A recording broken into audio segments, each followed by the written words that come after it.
Hello everyone, this is 13 Horror Stories, and I'm here to help you drift off tonight. I know you use this video to fall asleep. Before you do, please like the video and subscribe to the channel. Also, tell me where you're watching from and what time it is for you. I love seeing our cozy map of the world. Now get comfortable, lower the lights, and relax. Let's begin. Story number 1. The Tent with Two Zippers. I picked the campsite because the photograph showed shade at noon and a clean rectangle of dirt, and because the reviews said the creek ran cold even in July. I told myself I needed one night where the world was just pine and zipper teeth and the sound of wind pretending to be water. I got there late afternoon, the heat wobbling above the road, cicadas sawing steady in the trees. The camp host waved from a golf cart and pointed to my pad like a man parking a plane.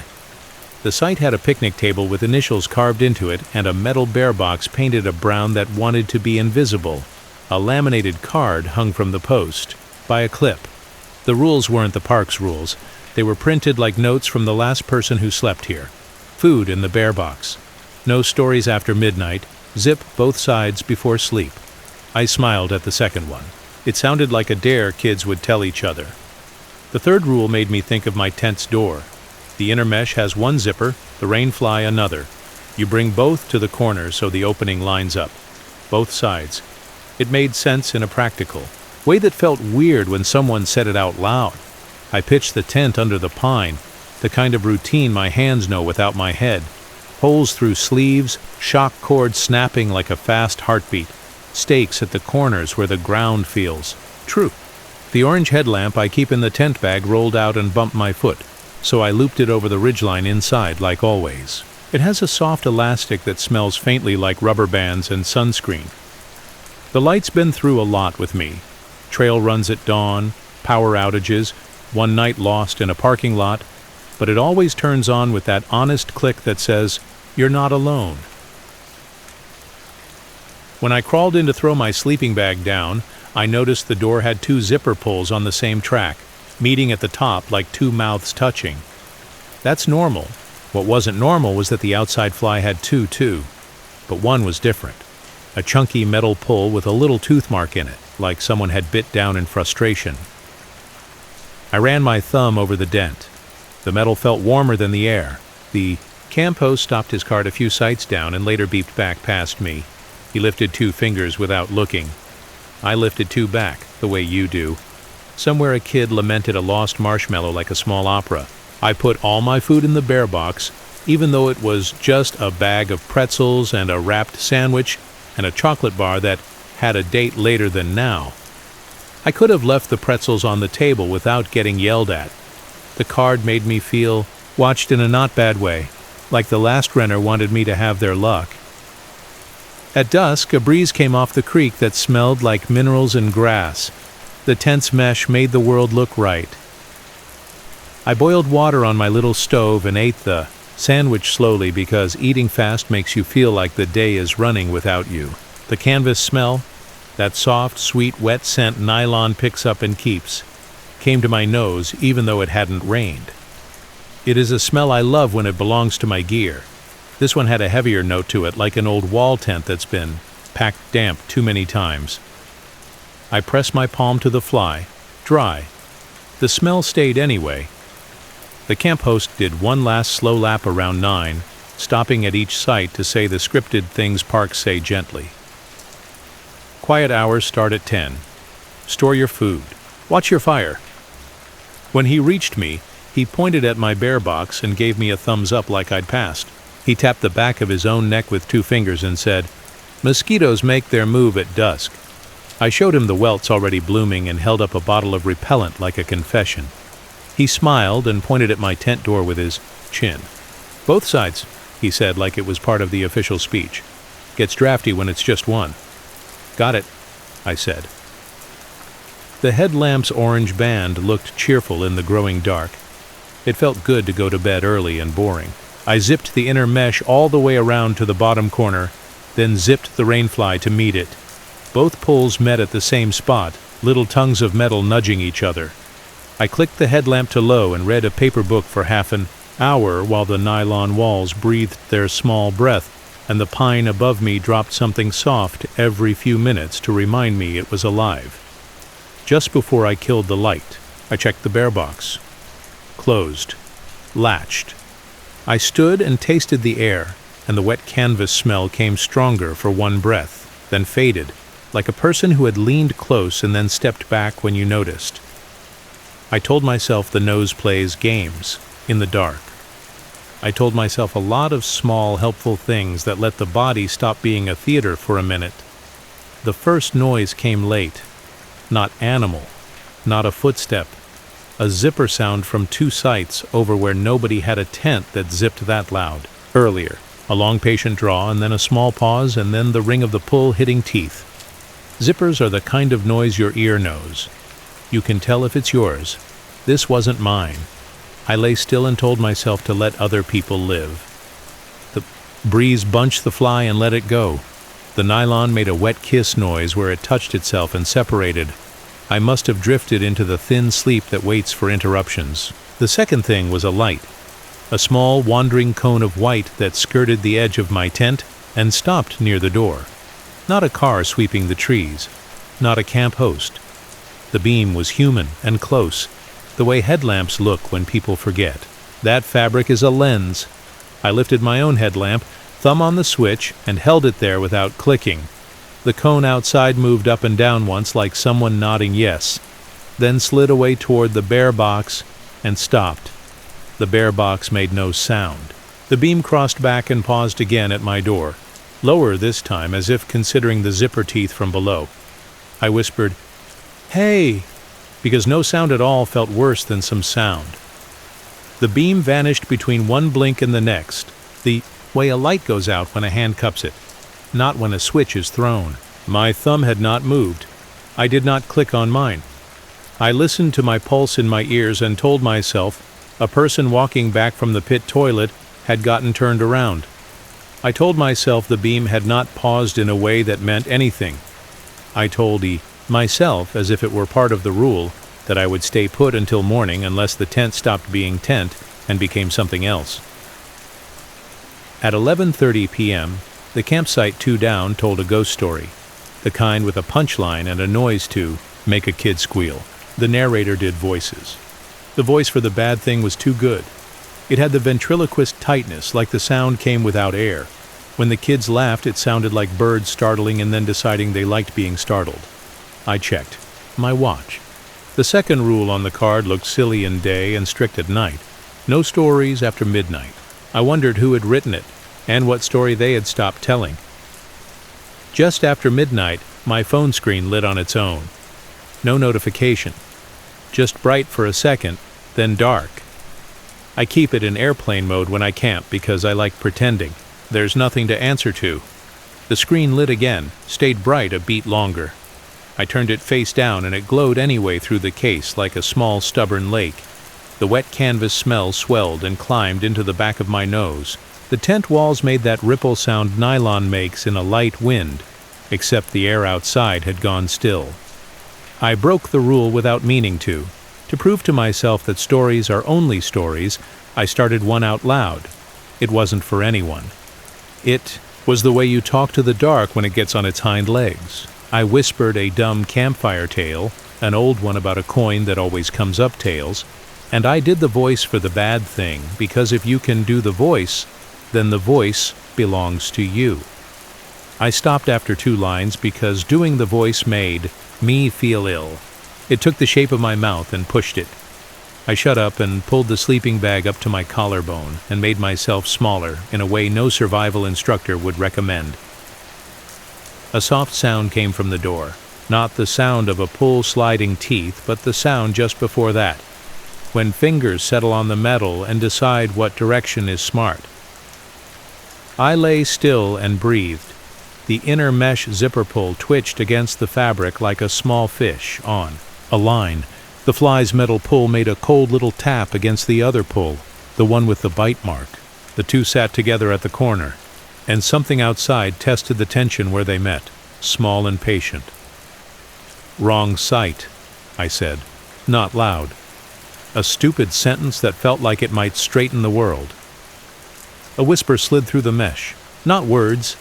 The kind of breath you hear when someone is close enough to fog glass. The wet canvas smell folded itself over the top of the nylon. I thought of old tents with lines of mildew that make maps of places you'll never go. The pull moved, a fraction, then stilled as if the teeth had resisted and something had understood the lesson. I clicked the headlamp to low because the dark felt like a mistake now. The beam hit the zipper pulls and made them look like little animals caught in a habit. The orange band fattened around my head in the reflection on the inner door. I leaned, the lamp to the ceiling because seeing too much felt like a different risk. The light made the tent's shadow seem look like a second door, a slit not stitched by any company I know. I chose to break the rule all the way. I told myself a story, to fill the space where waiting wanted to live. It wasn't a ghost story. It was a memory of a beach when I was small and a gull that stole a chip from my hand. I kept my voice level and small and talked to myself like someone under a blanket. Somewhere between the gull and the chip, the whisper at the door slipped away, or it thinned so perfectly it became the same shape as air. I must have slept stupidly, the way sleep comes after you've talked yourself tired. I woke to the sound of a zipper running long and smooth in the dark. I was up right before I remembered I was human. The pull slid from the corner to the top and then to the other side, dragging patience across teeth. It was the outer fly. My inner mesh zipper sat where I'd left it, tight against the corner. The headlamp clicked to life under my palm and threw the shadow of the zipper across the tent wall like a diagonal arrow. The fly had been closed, both pulls meeting at the corner. Now one had traveled without my hand. The pull with the bite mark sat at the top, not quite flush, like a crooked grin that was sorry but not sorry. The slit in the fly at the other corner showed nothing, a black column the width of my thumb. "Don't," I said. That was the whole sentence. The bare box on its concrete pad made a sound like metal talking in its sleep. A soft scrape. The lid didn't lift. The latch didn't clank. It was the sound of a flat hand sliding over paint to feel the shape of a lock. My food was in there. Everything that smelled like a promise was in there. The wet canvas smell braided with the Mineral Creek smell and became a third thing. The scent of something that lives in fabric and waits for you to forget the second. Zipper exists. I made my point of no return choice then. I unzipped the inner mesh, quick, the way you rip a bandage, and put my body in the small wedge between mesh and fly. The air between doors was cooler, like the temperature of a cave mouth. I used the headlamp beam like a sword without swinging it. The slit at the far corner of the fly was the width of 2 fingers now. No more. Something had tugged with the patience of a person who rethreads a needle on the first try. I touched the metal pull with the bite mark, and it was warm. Not sun warm, body warm. I brought both pulls back to the corner and made them kiss again. I pressed my thumbnail into the tooth at the bend to make sure the line held. The headlamp beam wobbled because my hand was not perfect. "Okay," I said to nobody and to something. Both. From the picnic table came the lightest clatter of wood on wood, like a hand touching a bench to see if it will be steady. A step that wasn't a step followed, low and long, like someone dragging a palm along the edge of the table as they circled. The sound moved to the side of the tent and paused where my shoulder lay close to the wall. Nylon dimpled inward a breath, like a fingertip testing the thickness of a curtain. I sat still and let my heartbeat feel stupid in my neck. The circling stopped. The air thinned, or my ears did. I counted, because counting gives shape to nothing. At count 30, the wet canvas smell lifted as if carried away on a shoulder, and the creak sound returned to its own business. An owl made a sound like a question. The tent relaxed its small tension. I zipped the mesh back and pulled the bag up and stayed very awake for a very long time. At 3:17 a.m., my phone screen lit again without reason and showed me a compass. I hadn't opened the compass. The needle spun once like a shrug and settled, pointing toward the door. The headlamp switched off under its own rules, the click so soft I might have dreamed it. I clicked it on again, and it stayed off. The orange band felt heavy around my head, as if something had hung itself from the elastic and then gone. I did not tell a story. I did not breathe loud. I did nothing because doing nothing is a kind of prayer. Dawn came honest and ordinary, and the tent smelled once more like nylon drying slowly, not like old canvas remembering rain. Birds made noises you can assign to names. I unzipped both doors in the sensible order, like an adult. The bear box was closed. The latch wore a new shine like a fingernail had touched it until the paint gave up a little. On the picnic table, the salt packet I'd left under a stone as if salt needs help not to blow away sat 2 inches to the right.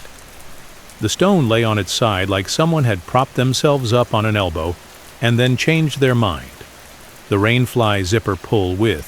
The bite mark had a new nick on its top, a half moon lighter than the rest. I took my thumb away and told myself it had always been there. The ground around the tent had no prints you could put a boot into. It had scuffs and smooths, the scratchings a squirrel makes, the passings of a deer hoof near the creek, and between them a quiet, even circle where a person could have walked and left nothing but intention. I packed in a speed I can only call tidy fear. The headlamp went into the tent bag, as usual. Orange band rolled into itself like a snake. When I lifted the tent, the rectangle of dirt where it had lain was damp in the exact shape of my floor, as if the ground had sweated under me. I decided the creek air does that. I told myself so out loud and felt like we were all agreeing. The camp host rolled up as I was cinching the last strap and tipped his chin again like everything was normal. He looked at the laminated card on the post and flipped it over. The back had nothing printed, just a faint emboss where someone had pressed hard while writing the rules. He looked at my bear box latch and at my tent stakes and at the zipper. Teeth without making a face that would teach me anything. "Good night," he said. "Fine," I said, which can be true and untrue in the same breath. "Both sides?" he asked, mild, as if reminding me to put out a fire that was already cold. "Both," I said. He nodded and drove on. The golf cart made a noise like a small animal working out a thought. I drove home with the windows cracked 2 fingers because that's what I do after I've slept outside. The car smelled like pine pitch and the dust that sneaks into fabric. At a light, I put my hand on the tent bag on the passenger seat the way a person touches a dog to reassure it. The orange headlamp was inside, coiled. I did not take it out. To check. In my apartment, I set the tent to dry over 2 chairs because there had been dew, even if my mind wanted to call it sweat. The wet canvas smell rose when the fly opened, then fell away to something clean. I shook out the inner door and watched dust go to sun and disappear. The zipper pull with the bite mark knocked my fingernail and sang a little. The noise made a line up my arm I did not like. I went to wash my hands, and when I came back, the orange headlamp sat on the floor beside the tent like a pet that had put itself where it wants to be. I hadn't taken it out of the bag. The elastic was damp, not wet, damp like a wristband after a run. A line of grit, the width of a zipper tooth, ran across the band where the elastic had pressed against something while it was stretched. I clicked the lamp on without thinking, and it lit high for one breath, and then went to low, and then off by itself, the way headlamps do when they are saving your battery from your choices. That night, just before sleep, I wrote the rules from the card on a sticky note because the brain likes lists. Food in the bear box. No stories after midnight. Zip both sides before sleep. I stuck the note to my front door, not because it belonged there, but because that's where my hand goes when I go to bed. The apartment breathed like apartment air does. The only wet canvas smell was inside my head. At 3:17 a.m., the headlamp clicked in the drawer where I had put it. One soft, clean click like a person clearing a throat. I did not get up. I lay on my side and listened to the drawer be a drawer. A zipper sound, light and patient, came from the hall. Not a jacket, not a bag. The exact big, long, small of a tent door being moved by someone who knows not to rush teeth. I did not tell a story. I counted to 100 and then to 100 again, each number a small stake in ground I could call mine. When I turned on the lamp by my bed, The orange headlamp sat on the rug by the door, band coiled, lens pointing at the threshold like advice. The elastic was damp again. The metal hinge had that new nick, half moon, lighter than the rest, like a bite. A grit line dotted the band in zipper tooth intervals, the exact length from one slider to the other. I keep different rules now, in a handwriting I don't entirely recognize. No stories after midnight, not even the helpful kind. Food where it belongs. 2 zippers every time, both sides, even on doors that only have one. When I camp, I hang the headlamp where it can see me. At home, I put it in the drawer and put my palm on the wood like I'm being sworn in. The wet canvas smell visits sometimes. A soft, sweet, heavy note that sits in the back of the room for a breath and then goes. When I hear zipper teeth counting patiently in the hall, I stay still and let the door be a door and not a map. This morning I found the orange headlamp looped over the knob on my front door, the band coiled neatly, the lens pointing down at the floor as if lighting the place where a zipper would end if my apartment had one. Story number 2. The late show at Field 2. I went to the drive-in because the city felt like a stovetop and I wanted heat I could choose. Summer has a way of making me sentimental about cheap plastic lawn chairs and voices coming through bad speakers. The lot sat just past the county line, a rectangle of clipped grass with 2 screens and a squat concession stand that looked like a bunker painted cream. The evening had that softened gold look that forgives everything.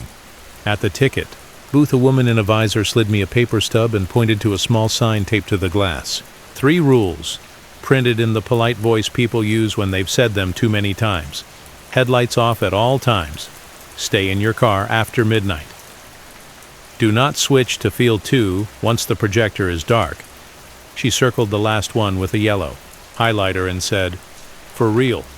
Then she smiled, like she knew how it sounded. I rolled in, found a spot in row 3 on the right, and tuned the radio to the posted frequency. The low-power FM hissed, then locked. The voice on the channel was older than the movie. Some guy who had been saying, "Welcome to the show," since before I was born. Moths drifted through the headlights of people who forgot to turn them off and got a honk for it.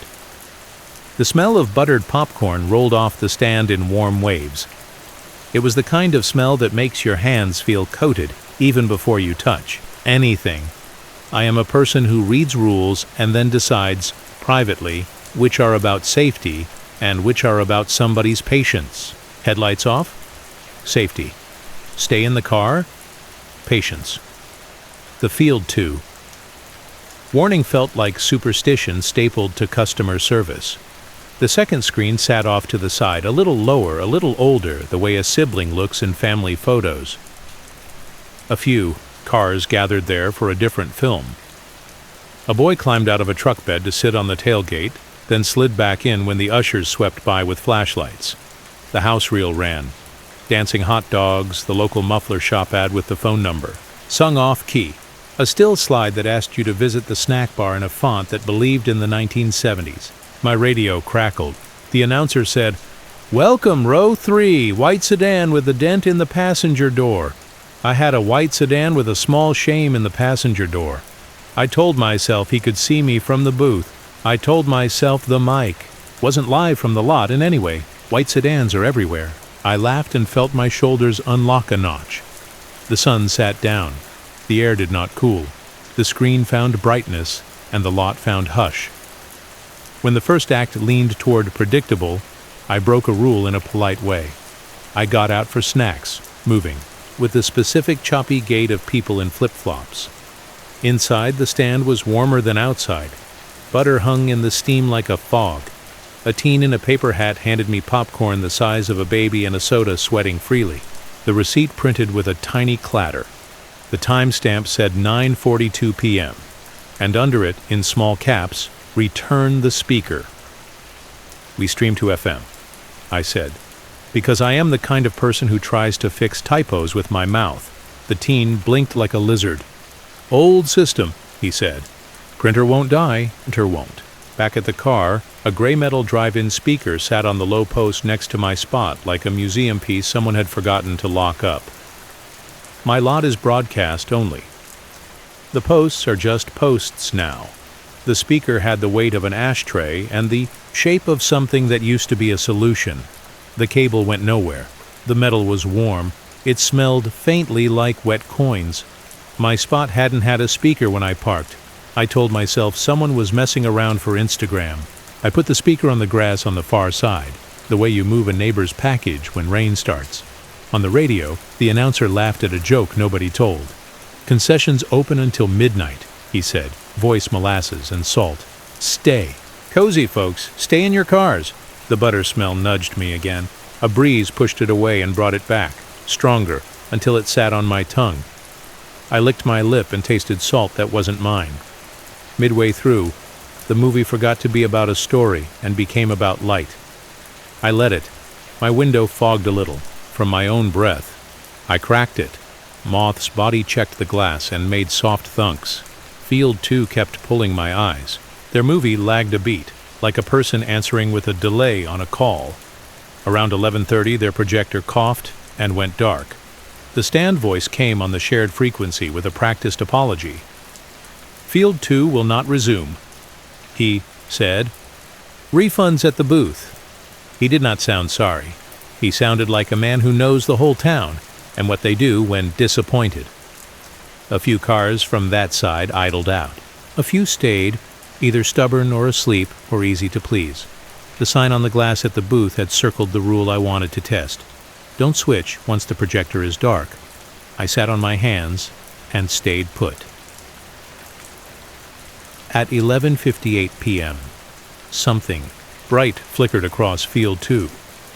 Not the projector, a different light. The screen picked up a slide I hadn't seen during the house reel, a still photo of the lot, empty in daylight. In the lower right corner, a white sedan sat skewed in a spot, passenger door dent just so. I lifted my head like a dog. My radio whispered one clear word between static, the way radios do when they catch a skip. My name. Not a nickname, not a guess. The name that belongs to my driver's license. I put the car in park again without remembering I'd touched the shifter. I told myself an usher with a sense of humor had taken a picture earlier, and I was the joke. The butter smell thickened out of turn, warmer than the air, like it came from inside the car now. I turned the vent on. It brought more of the same. Security golf cart swept the row with a polite light. The driver put a hand up. "Midnight," he called, low. "Stay put, please." The way he said, "please," told me he meant it. The lot settled the way a dog settles when a stranger scratches, its head tolerant but alert. A couple in row 5 reclined their seats and pretended not to think about rules. The speaker on the grass knocked itself over without help. The sound it made was small and very neat, like a coin laid on a table. The cable tail twitched once toward my passenger door and lay still. My window fogged again. When I wiped a circle with the heel of my hand, I could see Field 2's blank white, bright enough to make a ghost of my face. I could have left right then. Plenty of people did. Their tires made soft cricket sounds in the grass. The sign had said stay in your car after midnight, not leave. I told myself obeying one rule would excuse me from the other. I turned the key halfway and listened to the starter think. Then the radio cracked once, loud as a jar breaking in a kitchen, and the lot channel went to static and came back too clear. "Do not come to Field 2, the voice said. "No welcome this time. No folks. Just an instruction, a thing you could hang yourself on. Do not switch once it's dark." Something in me bristled the way I bristle when a stranger tells me what to do in public. That is a dumb instinct. I put the car in drive and rolled forward 3 posts to the edge of Field 2 because I wanted to see what was so serious. Headlights off because I am not a monster. Field 2's grass looked the same as Field 1's. The breeze felt the same, degree of tired. The screen, closer now, almost close enough to touch, was lit from behind by nothing I could point to. The picture held the empty lot still, the same daylight photo with no cars at all. The radio hissed, then the announcer's voice returned softer, as if my speaker had moved closer to his mouth. "Stay," he said, to me or to anyone. "Please." I stopped where I was between rows. a car not yet committed to a spot.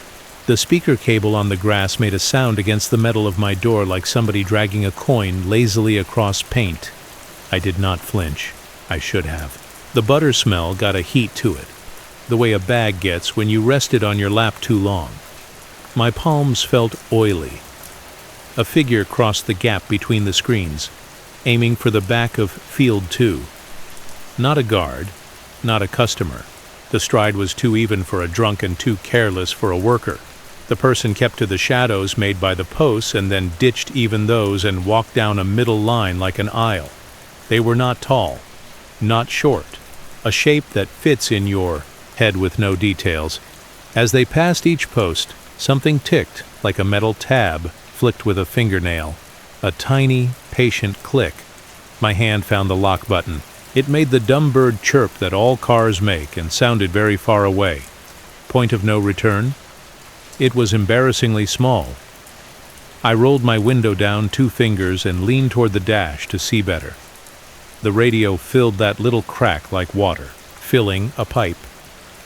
"If you hear the lot channel after midnight," the announcer said, soft in my left ear as if he sat in the seat behind mine, "do not answer it." Answer what? I thought, and then the tin mouth of the old speaker knocked my passenger door twice, politely, like a salesperson at a kitchen door. The cable hissed forward without anyone holding it, as if grass can be a conveyor belt if it wants. The square hung itself on my window's lip, heavy and familiar. I had never used one. I've only seen them in movies. It rested there like a trick I had seen 100 times. My hand went to it because bodies have a way of following stories they know. The radio let out a breath. The lot around me went softer, the sound of other cars dropping away by half like someone closed a door to the night. From the metal square came not the house voice, but a whisper of the movie I had left behind. Then, something else, layered under the dialogue like a cough under a laugh, a thin, steady tone, the kind that makes fillings hum. Behind the Field 2 screen, something moved. Not horizontal like a person, vertical, like a drop cloth being lifted from the top. A darker rectangle rose within the white and stopped where the picture would be. At the edges, moths traced close circles. The figure in the aisle reached row 9 and stopped. They did not turn. They did not wave. They simply stood and every few seconds lifted a hand the way a person does when they test rain. My car radio switched to auxiliary on its own, and the volume knob rolled itself to a number I would never choose. A patient scroll upward. The house. Voice cut in over the movie and said very gently, "Stay in your car." The metal speaker grew colder where it touched the glass. The smell of butter sharpened into an edge, the way a smell does when it switches from nice to too much. The cable made a sound like teeth on teeth. I rolled the window up. The square held on longer than its physics should allow, then let go with a little sigh. It dropped and lay on the grass like an offering. The figure at row 9 did not move. A handful of cars tried to leave Field 2 slowly without getting in anyone's way. The path to the exit looked longer than necessary. I put the car in reverse. In the rear window, Field 1 looked reassuringly normal. In the side mirror, the speaker cable twitched like a fishing line deciding whether to float. I backed into my old spot. I put the car in park and put both hands on the wheel and sat. The radio returned to the movie I had paid for, and the house voice stayed gone. The Field 2 screen held its nothing picture, and the breeze made the white breathe like a sleeping thing. I ate 2 handfuls of popcorn and found it tasted like warm pennies. I put the tub on the floor and stared at it like it had betrayed me. The lot lights came up a little before the credits, like a theater that knows you will leave as soon as the names do. People clapped because they always do. The car next to me started and stopped and started again because somebody forgot how to push a brake. The turtle-slow conga line toward the booth developed in a civilized way. I drove out with everyone else. The woman in the visor leaned out of the booth window and handed refunds to the Field 2 people from a cigar box that looked older than the building. When my car reached her, she looked at my paper stub and then at my face. Her smile had one fewer tooth in it. "You stayed in Field 1, she said. "I tried," I said, which is the kind of honesty that still wants a cookie. She slid something across the sill. "Not money. My receipt from earlier, folded in half, with a new stamp over the bottom. Admit 1. Late show. No time. No date. The ink was the color of dried ketchup. Don't come back tonight," she said, gentle like a mom. "Drive home." I said. "Headlights on," she said, and her mouth flickered at the corners, because she knows how rules exhaust people. At home, the apartment felt thin in the way rooms feel after fields. I left the windows cracked 2 fingers because the car had taught me the weather, and the city air brought hot pavement and a little rain someone else could smell first. I put the receipt on the table and went to wash the butter off my hands. It didn't want to leave. I wiped them on a fresh towel, and the towel smelled like a drawer where coins have lived. At 3:17 a.m., my car chirped in the street like I had pushed the lock from my pocket. I had not. The sound came again, softer, the way things do when they come from inside a dream. The radio in the kitchen woke to static with the volume at 0. Impossible. Then found a station that didn't exist here. "Welcome back," the announcer said, far and near at once. "Stay in your car." I went to the window and looked down. The lot between cars had a shadow on it that didn't belong to any pole. The shadow stretched the length of a row. On my doorstep, leaning against the frame like a forgotten umbrella, sat the gray metal speaker. No cable. The mouth pointed at the door. The metal smelled like butter and wet coins, and the kind of heat you choose. I did not bring it inside. In the morning, the speaker was gone. The receipt on my table had a time stamped on the back that hadn't been there the night before. 12:01 a.m. Field 2. The ink had smudged under a wet thumb that was not mine. And for the rest of the day, my radio presets added a channel that doesn't broadcast in this city and asks very politely if I want to stay for the late show. Story number 3. Do not touch the glass. I only went because the fair was closing for the season, and the night air down by the fairground smelled like cut grass and hot wires. The plan was small: walk the midway, eat a paper boat of fries, watch the last ride lights blink themselves tired. I parked in the overflow lot where dust turns to talc and gets in your shoes and makes you think you did something bigger than stroll. The woman at the gate tore a wristband from a roll and looped it on me with the quick twist people get when they do something 1,000 times. Her fingers smelled like sanitizer and melted sugar. She tapped the sign on the fence with one nail. The rules were printed like a Boy Scout's oath. No re-entry after 10. Funhouse closes at 9:45 p.m. sharp. Do not touch the mirror glass. Especially that last one, she said, half a smile, like we were in on a joke that works until it doesn't. I did my laps. The music here is always the same song layered 100 times, and it gets into the hinges of your elbows. The Ferris wheel sketched a slow circle against a sky just turning that heat stroke purple. The cotton candy booth hissed steam like a patient kettle. The smell of melted sugar slid over the diesel from the generators. It smelled warm and wrong in a way I like anyway. The funhouse sat near the back where the gravel grew darker. It was the older kind, a narrow facade of clown paint that had peeled into maps no one could name. A man in a red cap took tickets with 2 fingers like he did not want to hold them any longer than necessary. Last run starts 9:40, he said, and checked a paper clock instead of a real one. A line of kids rehearsed bravery outside by talking too loud. I don't like mirror rooms. I don't like the feeling that a face might be mine and not be mine. I also don't like walking past a dare when it's wrapped in plywood and strung lights. So I got in line.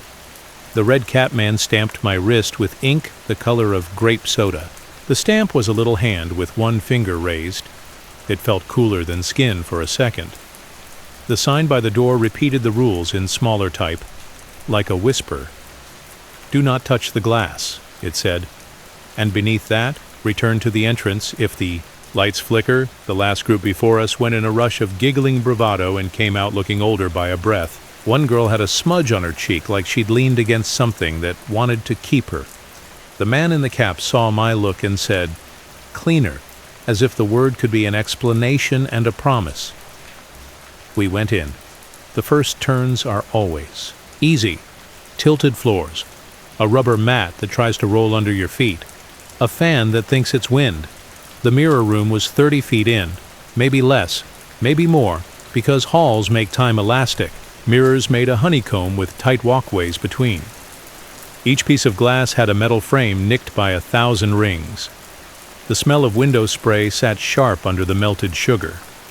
I kept my hands behind my back, like a student, and tried to smile at myself in each slice and not look over my own shoulder.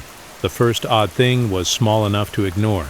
In one pane, my wristband stamp sat a hair to the left of where it should be. I lifted my arm. The other me lifted a fraction later, as if signal lag lives in glass. I told myself funhouse glass is not true. It bends. It plays. I told myself a lot of small, helpful things that let me keep walking.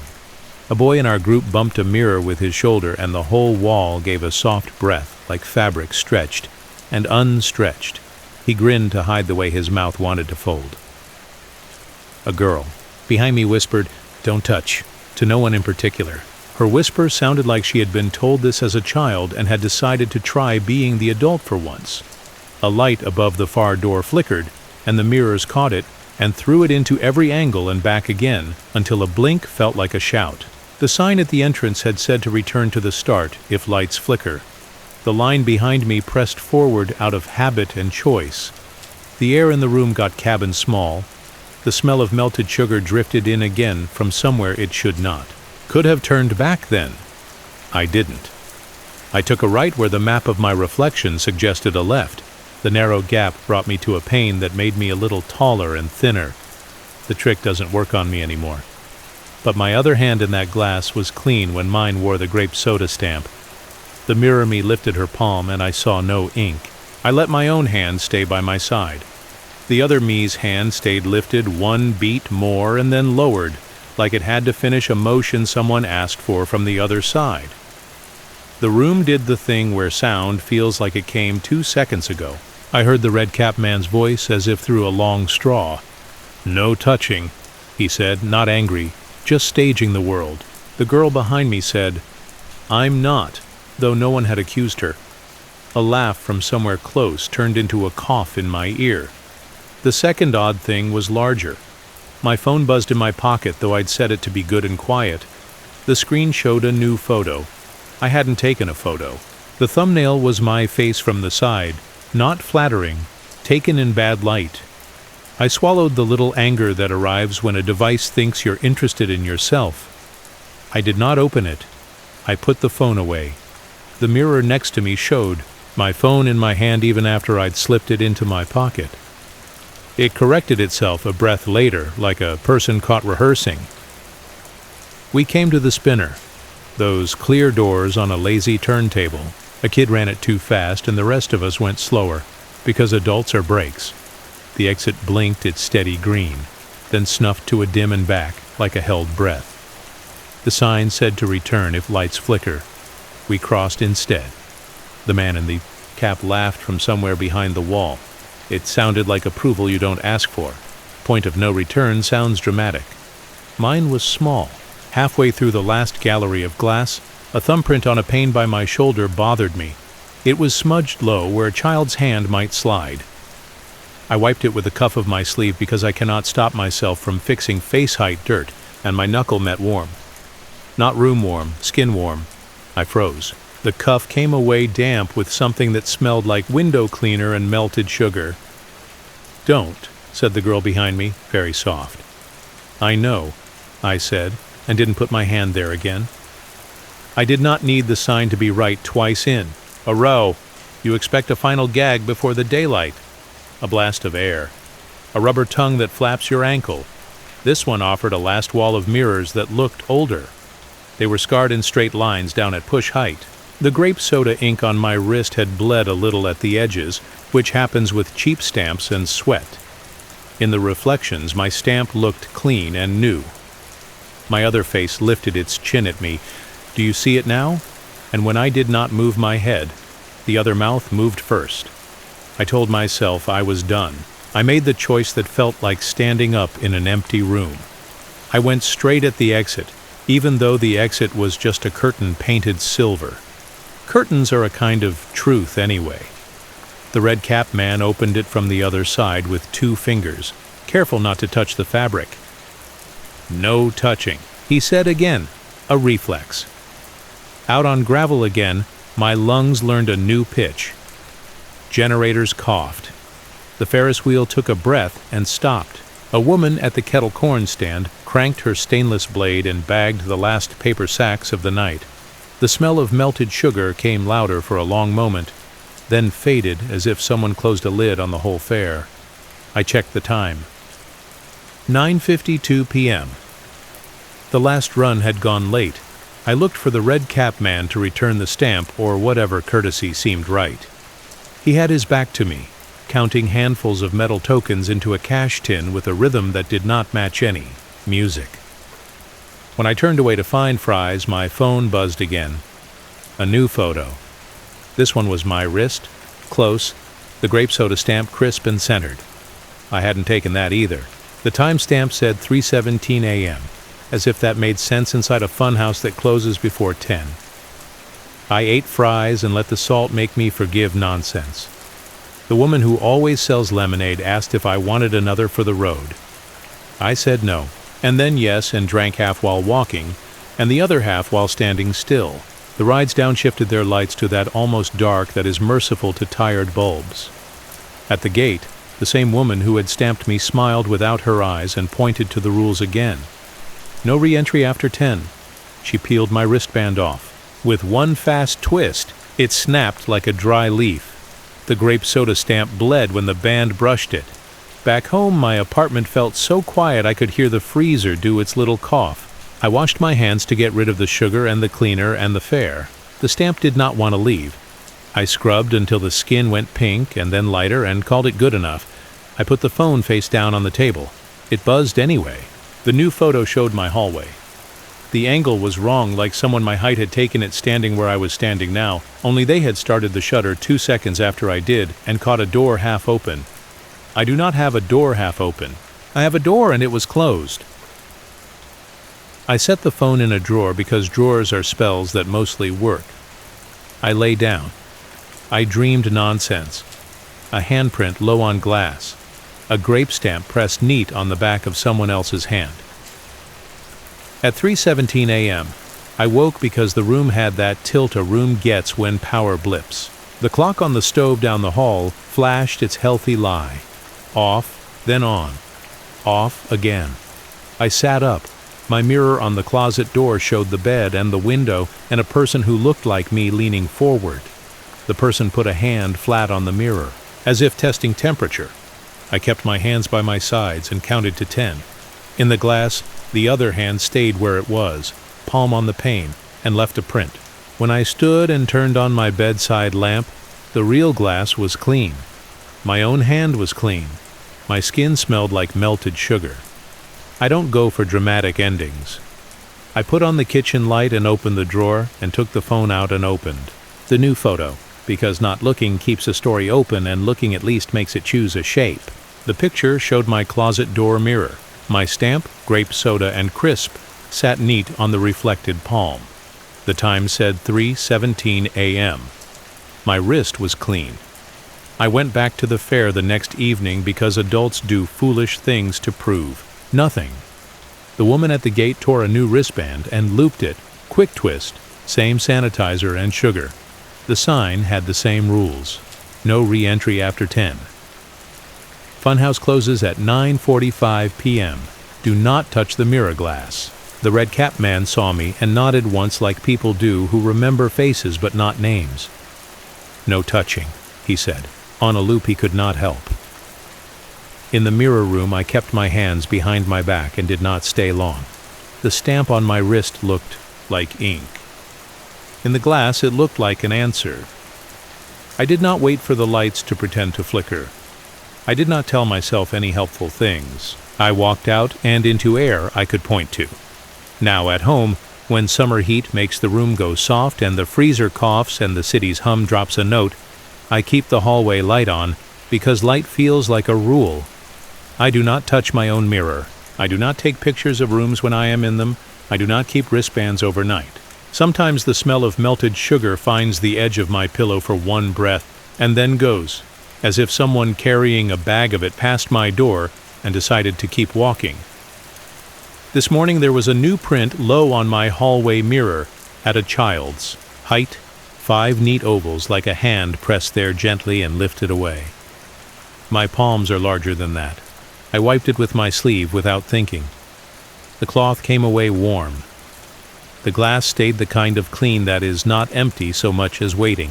I washed my hands and the water smelled faintly like cleaner and summer, and when I dried them, I could have sworn I felt sticky, like sugar that never quite leaves. Do not touch the glass.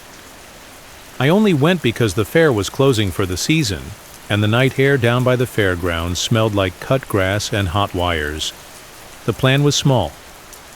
Walk the midway. Eat a paper boat of fries. Watch the last ride lights blink themselves tired. I parked in the overflow lot where dust turns to talc and gets in your shoes and makes you think you did something bigger than stroll. The woman at the gate tore a wristband from a roll and looped it on me with the quick twist people get when they do something 1,000 times. Her fingers smelled like sanitizer and melted sugar. She tapped the sign on the fence with one nail.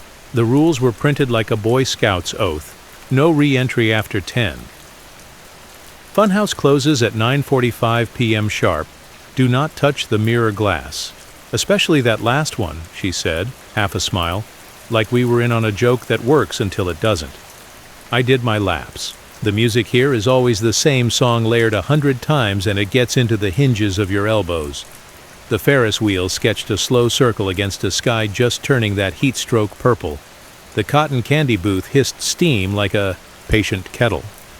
The smell of melted sugar slid over the diesel from the generators. It smelled warm and wrong in a way I like anyway.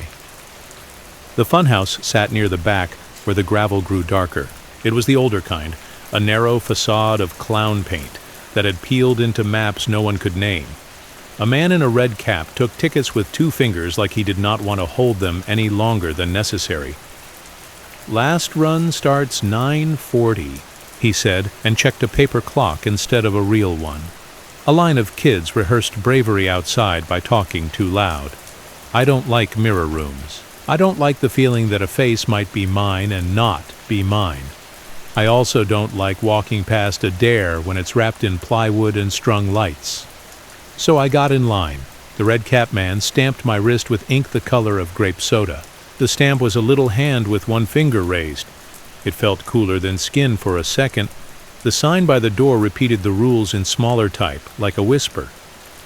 Do not touch the glass, it said, and beneath that, return to the entrance if the lights flicker. The last group before us went in a rush of giggling bravado and came out looking older by a breath. One girl had a smudge on her cheek, like she'd leaned against something that wanted to keep her. The man in the cap saw my look and said, "Cleaner," as if the word could be an explanation and a promise. We went in. The first turns are always easy, tilted floors, a rubber mat that tries to roll under your feet, a fan that thinks it's wind. The mirror room was 30 feet in, maybe less, maybe more, because halls make time elastic. Mirrors made a honeycomb with tight walkways between. Each piece of glass had a metal frame nicked by 1,000 rings. The smell of window spray sat sharp under the melted sugar. I kept my hands behind my back like a student and tried to smile at myself in each slice and not look over my own shoulder.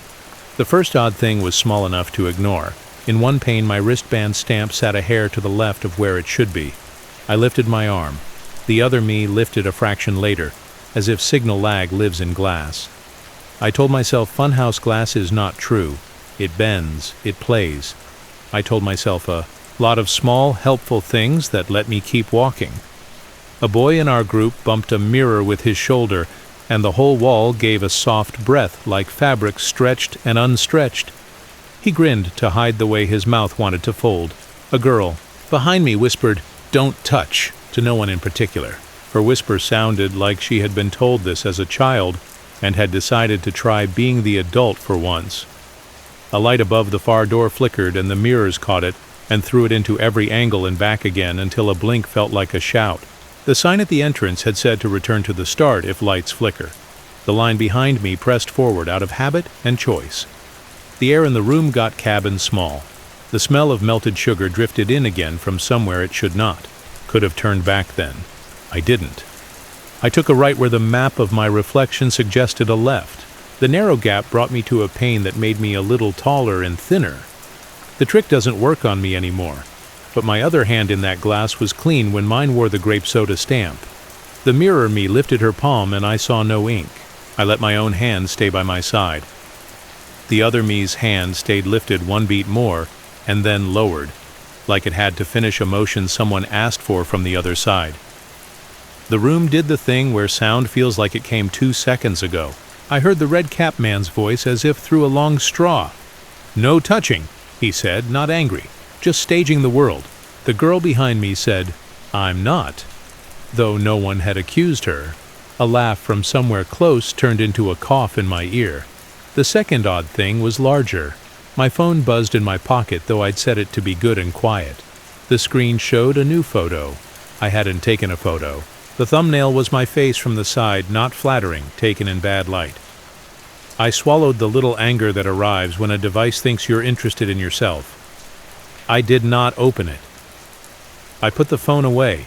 The mirror next to me showed my phone in my hand even after I'd slipped it into my pocket. It corrected itself a breath later like a person caught rehearsing.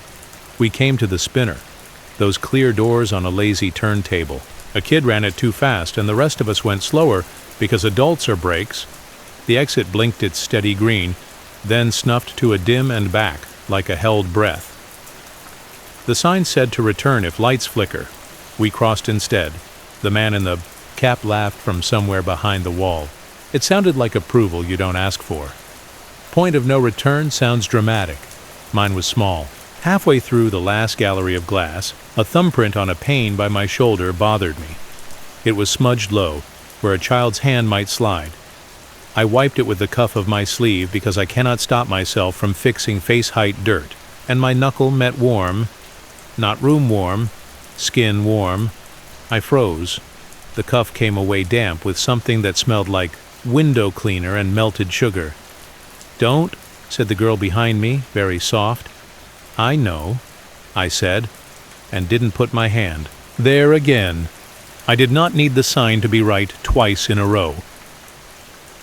You expect a final gag before the daylight, a blast of air, a rubber tongue that flaps your ankle. This one offered a last wall of mirrors that looked older. They were scarred in straight lines down at push height. The grape soda ink on my wrist had bled a little at the edges, which happens with cheap stamps and sweat. In the reflections, my stamp looked clean and new. My other face lifted its chin at me. Do you see it now? And when I did not move my head, the other mouth moved first. Told myself I was done. I made the choice that felt like standing up in an empty room. I went straight at the exit, even though the exit was just a curtain painted silver. Curtains are a kind of truth anyway. The red cap man opened it from the other side with 2 fingers, careful not to touch the fabric. "No touching," he said again, a reflex. Out on gravel again, my lungs learned a new pitch. Generators coughed. The Ferris wheel took a breath and stopped. A woman at the kettle corn stand cranked her stainless blade and bagged the last paper sacks of the night. The smell of melted sugar came louder for a long moment, then faded as if someone closed a lid on the whole fare. I checked the time. 9:52 p.m. The last run had gone late. I looked for the red cap man to return the stamp, or whatever courtesy seemed right. He had his back to me, counting handfuls of metal tokens into a cash tin with a rhythm that did not match any music. When I turned away to find fries, my phone buzzed again. A new photo. This one was my wrist, close, the grape soda stamp crisp and centered. I hadn't taken that either. The timestamp said 3:17 a.m., as if that made sense inside a funhouse that closes before 10. I ate fries and let the salt make me forgive nonsense. The woman who always sells lemonade asked if I wanted another for the road. I said no. And then yes, and drank half while walking and the other half while standing still. The rides downshifted their lights to that almost dark that is merciful to tired bulbs. At the gate, the same woman who had stamped me smiled without her eyes and pointed to the rules again. No re-entry after 10. She peeled my wristband off. With one fast twist, it snapped like a dry leaf. The grape soda stamp bled when the band brushed it. Back home, my apartment felt so quiet I could hear the freezer do its little cough. I washed my hands to get rid of the sugar and the cleaner and the fare. The stamp did not want to leave. I scrubbed until the skin went pink and then lighter and called it good enough. I put the phone face down on the table. It buzzed anyway. The new photo showed my hallway. The angle was wrong, like someone my height had taken it, standing where I was standing now. Only they had started the shutter 2 seconds after I did and caught a door half open. I do not have a door half open. I have a door, and it was closed. I set the phone in a drawer because drawers are spells that mostly work. I lay down. I dreamed nonsense. A handprint low on glass. A grape stamp pressed neat on the back of someone else's hand. At 3:17 a.m., I woke because the room had that tilt a room gets when power blips.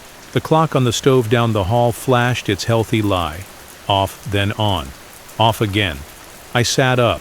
My mirror on the closet door showed the bed and the window and a person who looked like me leaning forward. The person put a hand flat on the mirror, as if testing temperature. I kept my hands by my sides and counted to 10. In the glass, the other hand stayed where it was, palm on the pane, and left a print.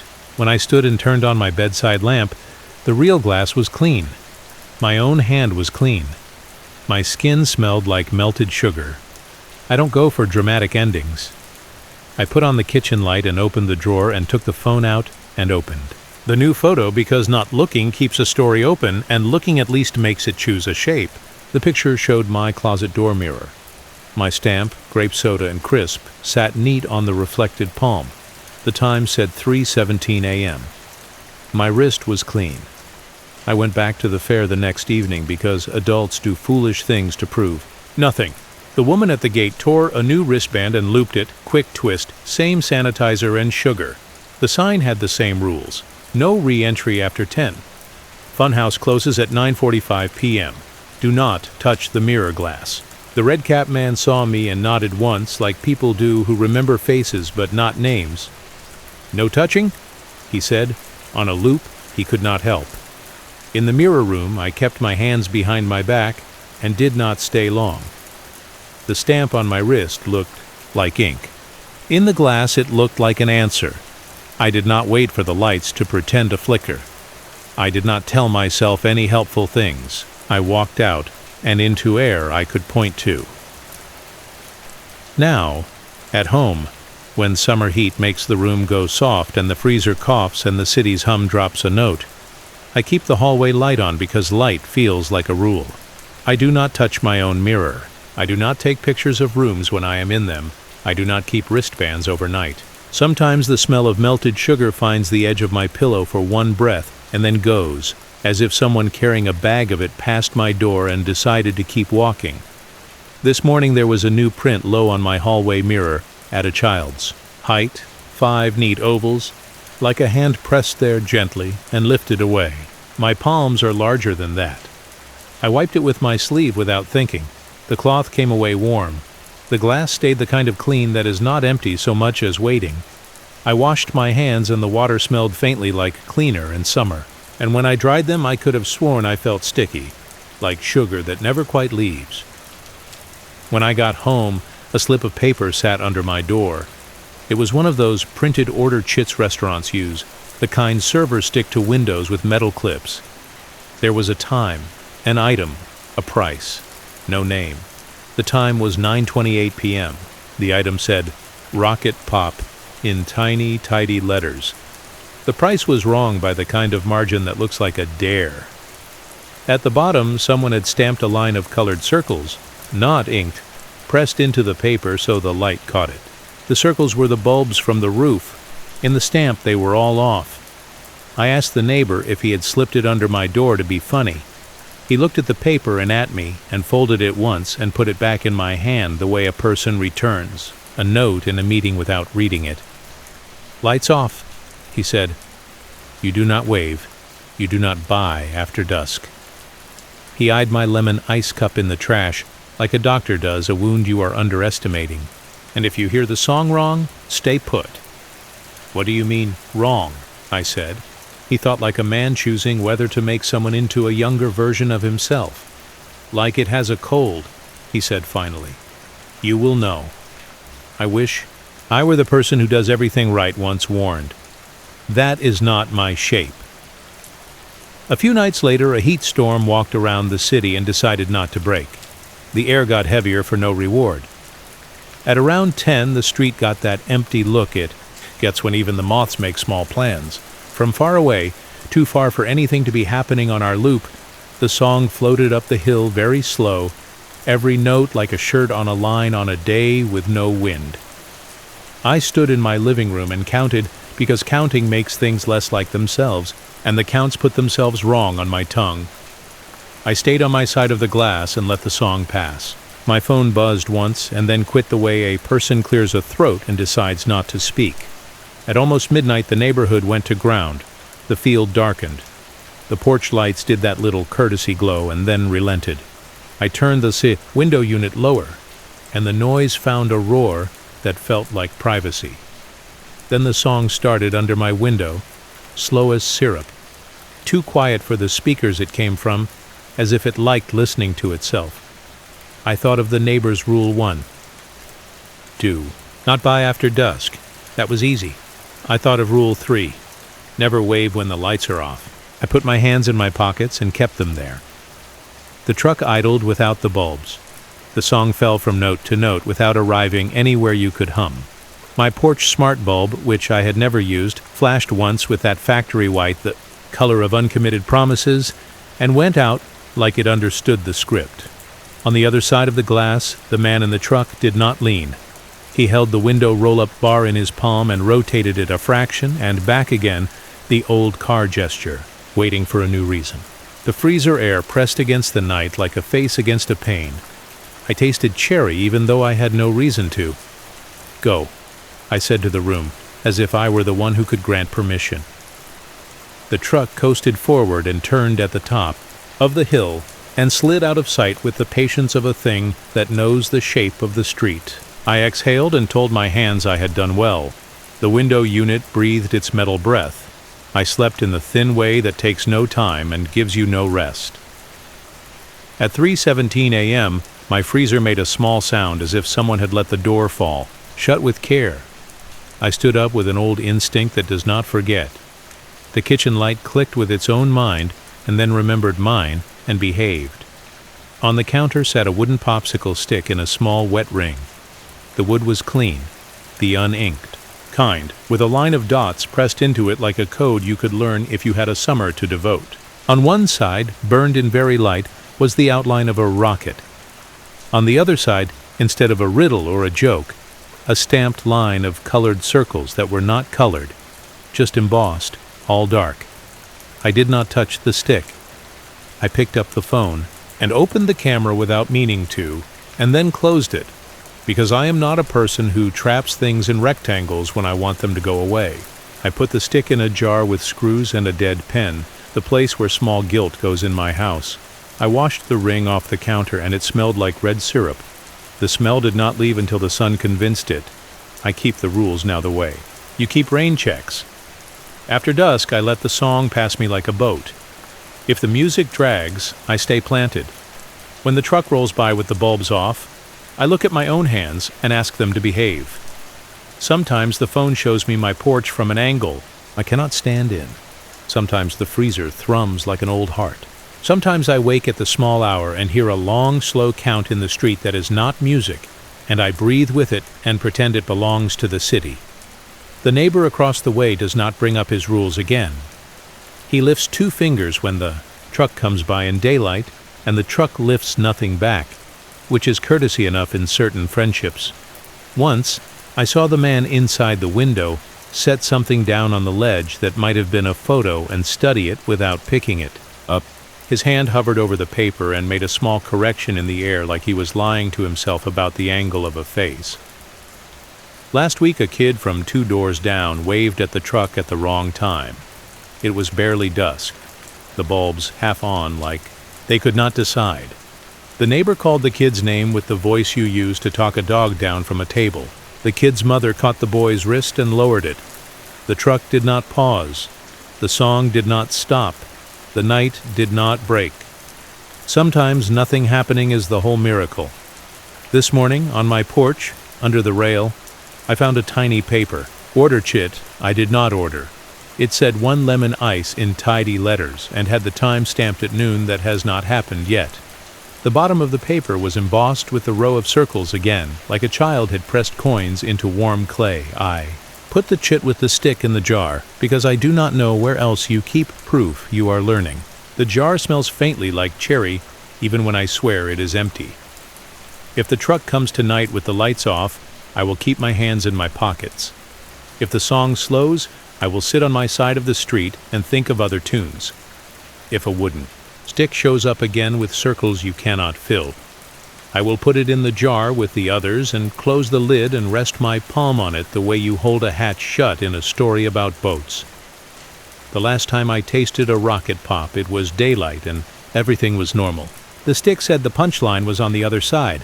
I still have not checked it. Some answers are only jokes. Some songs belong to a loop that thinks it is a road. And on certain summer nights when the air is syrup and the window unit remembers a new noise, I hear the tune come wrong up the hill, and I do the simplest thing I own. I stay where I am until it passes. Story number 4. The truck that plays the wrong song. I moved into the little rental because it was cheap and had a porch the size of a towel you could pretend was a deck. The street was a short hill with kids on scooters, chalk games you hop without meaning to, and a patch of park that was mostly a field someone mowed when they remembered. Summer pressed in with that soft persistence that makes everything feel like it is breathing a little too close. The window unit in the living room rattled like a jar of screws and called it cool air. I told myself I liked the noise. My first afternoon there, the neighbor from across the street leaned on his fence and introduced himself by saying his name slowly and asking for mine twice, like he was putting it on a shelf. He was one of those men who look younger until they lift a heavy thing, and then the truth shows itself around the eyes. He tapped the fence plank with 1 finger and told me 3 rules like a person passing along a recipe. Rule 1. Do not buy from the truck after dusk. Rule 2. If the song slows, stay on your side of the street. Rule 3. Never wave when the lights are off. He said them gently, like I could have laughed and still done them. Kids get excited, he added. Makes people sloppy. I said I had not heard an ice cream truck in years. He said I would. This street is a loop, he said, like it was a joke only locals understood. Everything has to come around. He lifted his hand and the conversation stopped. A far sound came down the hill, the cheap music of a box that never quite learned the tune. The truck appeared like a memory you did not plan for. Old white paint, with a parade of faded stickers, a cartoon rocket that had never flown, a menu with prices that could not be right. When it braked, the whole body of it leaned forward like an animal sniffing a step. Kids yelled in the good way. Coins discovered pockets. The neighbor's jaw tightened a hair and then eased when he saw the string of colored bulbs edging the roof blink on. Daylight, he said, as if the lights were true enough to matter. You're fine. I bought a popsicle for the first time in a decade because my body remembered how to do it without consulting me. The man in the truck had the kind of sunburn you only get from metal roofs and long schedules. He moved slow in the cabin air and did the math in his head like a person who has handled money in quieter rooms. When he took my cash, his fingers were cool. The bills came back damp in a way that felt like refrigerator air had touched them. The popsicle was red and honest. The stick had a riddle printed on it and the punchline on the other side. I did not look. I ate the cold and let the sugar do the job it always does. Through July and into August, the truck ran that route like a pulse. 2 or 3 passes in the late afternoon, and then one around dinner time that felt like a last chance. The song was the regular melody your brain tries to fix for it. Once in a while, a bar would stretch wrong, like hot rubber, and you would feel silly for noticing.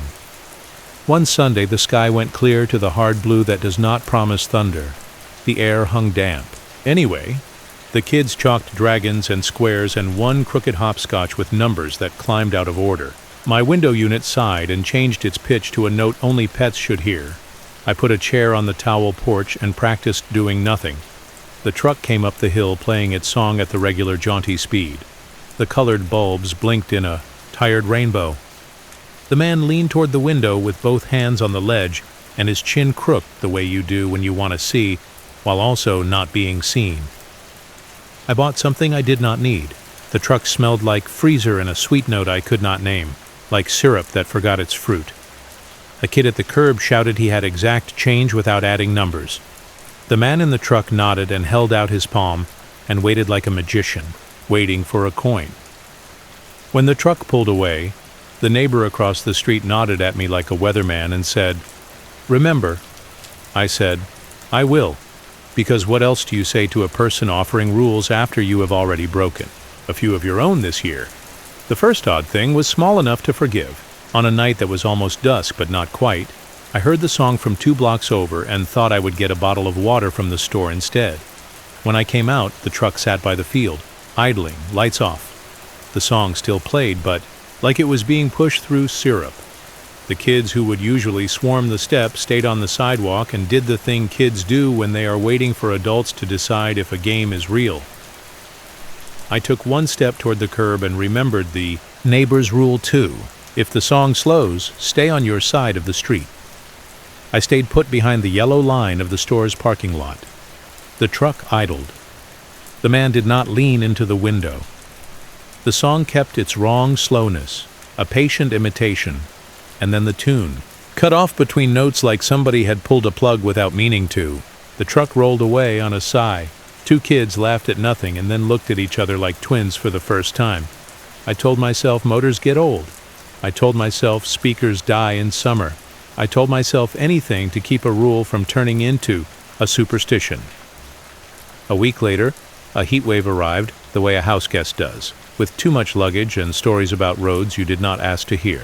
The window unit learned a new complaint, and I taught it to me. At about 9 one evening, the sky went a blur purple that belongs to long days that do not want to end. I sat on the towel porch with my toes bare and a glass of something with ice in it, and tried to be a plant. Down the hill the song began, slower than I had ever heard it at first, like the truck was testing each note with a finger before it sat down to play. The lights on the roof were off. I stood without meaning to. The neighbor's porch light clicked on and then clicked off like a wink. I did the small, wrong thing that feels like intelligence when it is not. I waved. Not big, not both arms. A little lift of fingers, a polite acknowledgement of service, an adult wave that says you see somebody doing their job. The truck paused with its nose at my mailbox. The song did not stop. It fell from one note to the next the way a box of screws falls when you tilt it. Not music at all now, just counts. The man inside the window turned his head toward me and did not lean. His face had the pallor of freezer air, that not quite sweat of someone who lives in a cold room. He lifted his hand and made a small correction in the air, like he had set a pencil line crooked and wanted to pretend it was what he meant. I went, very still. The neighbor's voice came across the space with no more volume than a careful person uses to ask for salt. "Lights?" he said. "Off?" I dropped my hand. The truck idled one more breath and coasted forward without a proper goodbye. The song kept its wrong count and then vanished like your ears decided there is a mercy limit. I did not sleep well. In the soft part of night that belongs to trash trucks and people walking dogs with flashlights, my phone lit by itself with no notification. The lock screen showed a photo thumb I did not recognize. When I opened it, the picture was my porch. At dusk, from the angle of the street, a blur of me, hand lifted, and then not, as if the phone had taken 2 images and chosen the unflattering overlap. The timestamp said 3:17 a.m., which is not a dusk any clock agrees with. I wanted to delete it without looking. I looked anyway. The colored bulbs above the porch were not my bulbs. I do not have bulbs. They were the truck's. But they were off. A string of round shadows like someone had traced circles and forgotten to color them. I told myself a neighbor had taken a shot earlier and sent it through some app I had not turned off. I told myself 100 soft lies meant to ease me toward morning. My throat tasted like red syrup, the way your mouth tastes the color when your tongue forgets vocabulary. The next afternoon I walked to the field to be among people I did not have to talk to. Teenagers played pickup soccer in bursts. A dog argued with a sprinkler and lost. A little girl tried to eat a clover crown and then decided it was jewelry. I thought of telling myself I was ridiculous and did not. When the song arrived, in daylight, it was the right speed. The colored bulbs blinked the humble blink of cheap bulbs that must do the job until they cannot. I bought a small lemon ice as a peace offering to something that did not care. The man in the truck put my change into my hand and squeezed like a person testing whether a hand is made of skin or words. His eyes were the gray-blue of things left in a freezer too long. When he smiled, it was the practice smile people wear when they are already somewhere else. I said something about the heat. He said, "It finds you, no matter where you hide." The lemon ice tasted like relief that got tired fast. Somewhere in the field, someone clapped 6 times. It could have been the cannon. It could have been hands. The rhythm was all wrong for scaring birds. 2 beats, a pause, 3 beats, a slow final beat that sounded like a door closing down a hall.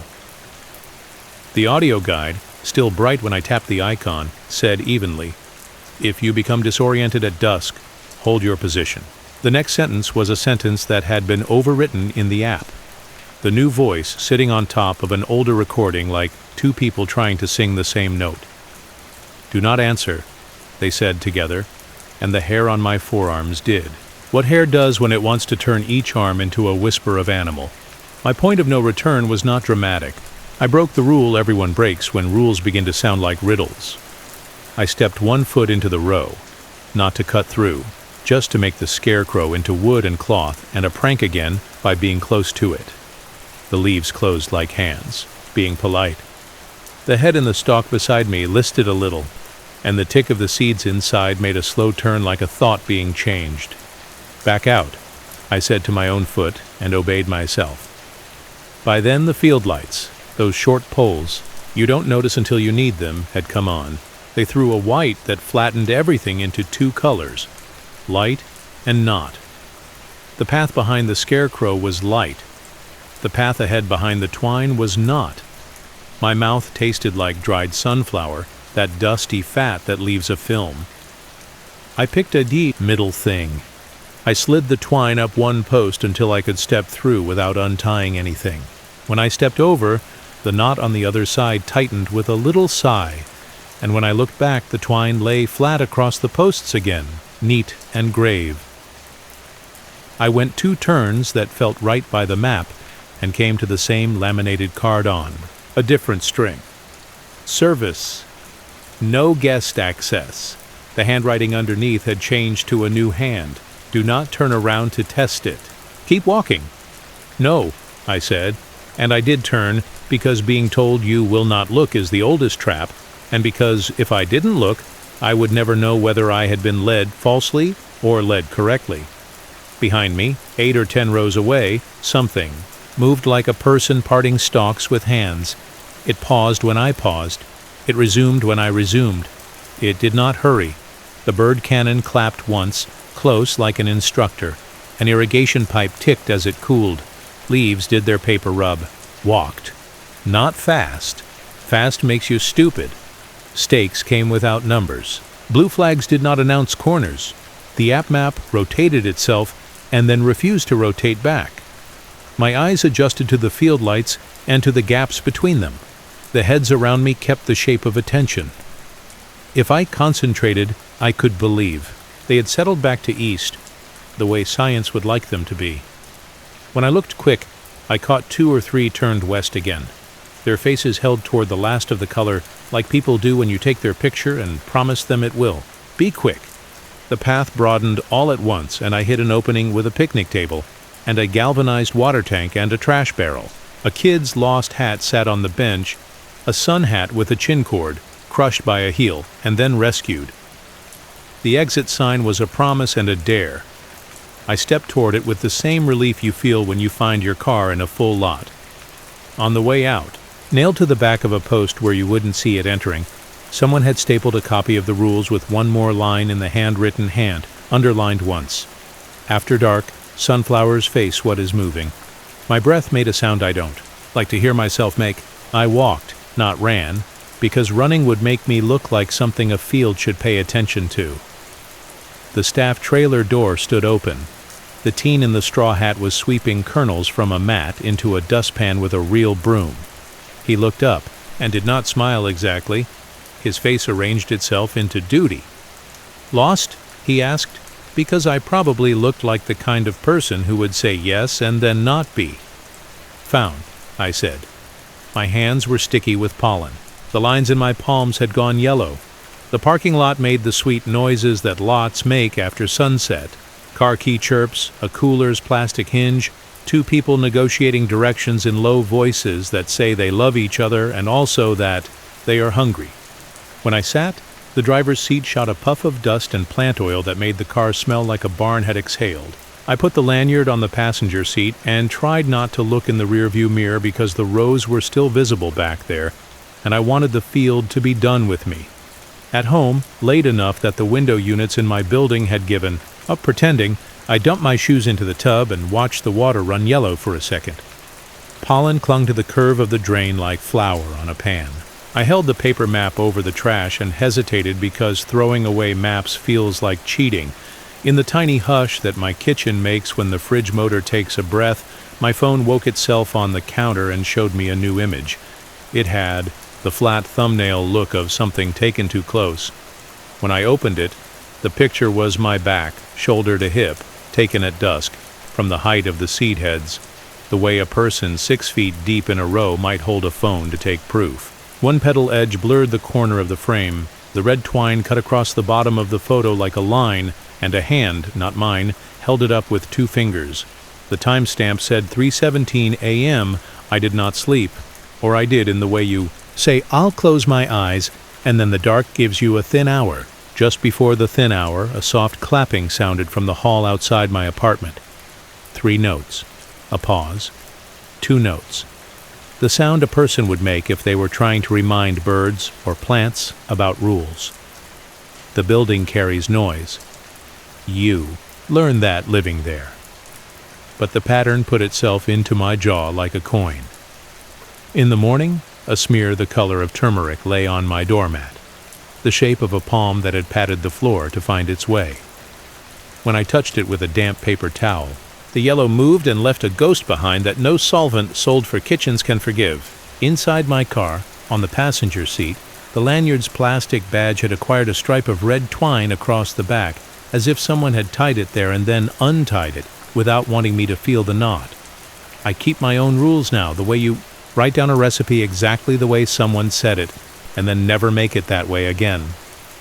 Enter before 7. Stay on the mulch. If you see red twine, go back the way you came. And this one, in my own hand, because we always had one. After dark, I don't answer clapping, even from people, especially from people. Sometimes when the heat hangs stupid in my building and the cicadas turn the block into a wire, a smell like warm seed finds my hallway and leaves, and my phone lights with a suggestion that I should relive your evening at the farm. The memory it offers is always a rectangle of green and brown and a blur of my shoulder, as if a field would like one more look. Sometimes the blinds throw stripes on my wall that make the room look like rose, and in the stripe shadows something soft rubs something softer and makes a paper-on-paper sound that is only leaves, that is only the building settling, that is only summer. Last night, at 3:17 a.m., a single petal the size of my thumb lay on the sill inside the closed window facing west. Story number 5. The row that faced backwards. I only went because the farm's flyer promised golden hour photos and a maze easy enough for kids. Summer had been the kind of hot that turns the city into a hallway with no windows. and the pictures online showed a field of sunflowers that looked like an apology from the sun. $10, last entry at 7:00 p.m. A map shaped like a cartoon bee. That felt like the sort of harmless errand you can use to trick your brain into forgiving a week. The farm sat a few miles past the county line, a low spread of outbuildings and one big red barn that looked staged. Heat came off the gravel like a loose lid. Cicadas framed the evening in that constant buzz that makes silence sound wrong when it finally comes. The sunflower field rose behind a slatted fence, 30 or 40 rows deep, the heads like plates tilting toward the light. At the check-in table, a teen with a straw hat that had never met a field handed me a paper map and pointed with a highlighter. 3 things, he said, like he'd been taught to say it that way. Last entry is 7 sharp. He tapped the posted sign where someone had underlined sharp 3 times. Stay on the mulched paths, no stepping into the rows. Second tap. Red twine means service aisle. If you hit red twine, you turn around and go back to the last numbered marker. Third tap. He looked up like he expected me to argue with twine. He slid me a lanyard with a plastic card that said guest, and on the back, in fine print, the rules again. Someone had added one more line in pen. Clapping is the bird cannon. Do not clap back. Bird cannon? I asked. Keeps the finches off the heads, he said, cheerful. Just noise. Don't worry. What set me off in a stupid little way was that all the sunflowers at the edge were facing west. I'm not a botanist, but even I know the party trick, that the young ones follow the sun and later they settle into morning people, looking east. These were full heads, heavy with seed, and they were staring toward the tired sun, like it was still a thing worth watching. It made the field look like a crowd waiting for an entrance that might not happen. I tucked my phone into my back pocket. A little sign with a QR code said, "Scan for audio guide." I scanned. A bright voice chirped, "Welcome to the maze," and then glitched into a new track with a woman saying the same sentence in a calmer tone. The calm voice told me to look for blue flags at corners and numbered wooden stakes at straightaways. If you get turned around, she said, locate your nearest stake and match it to the map.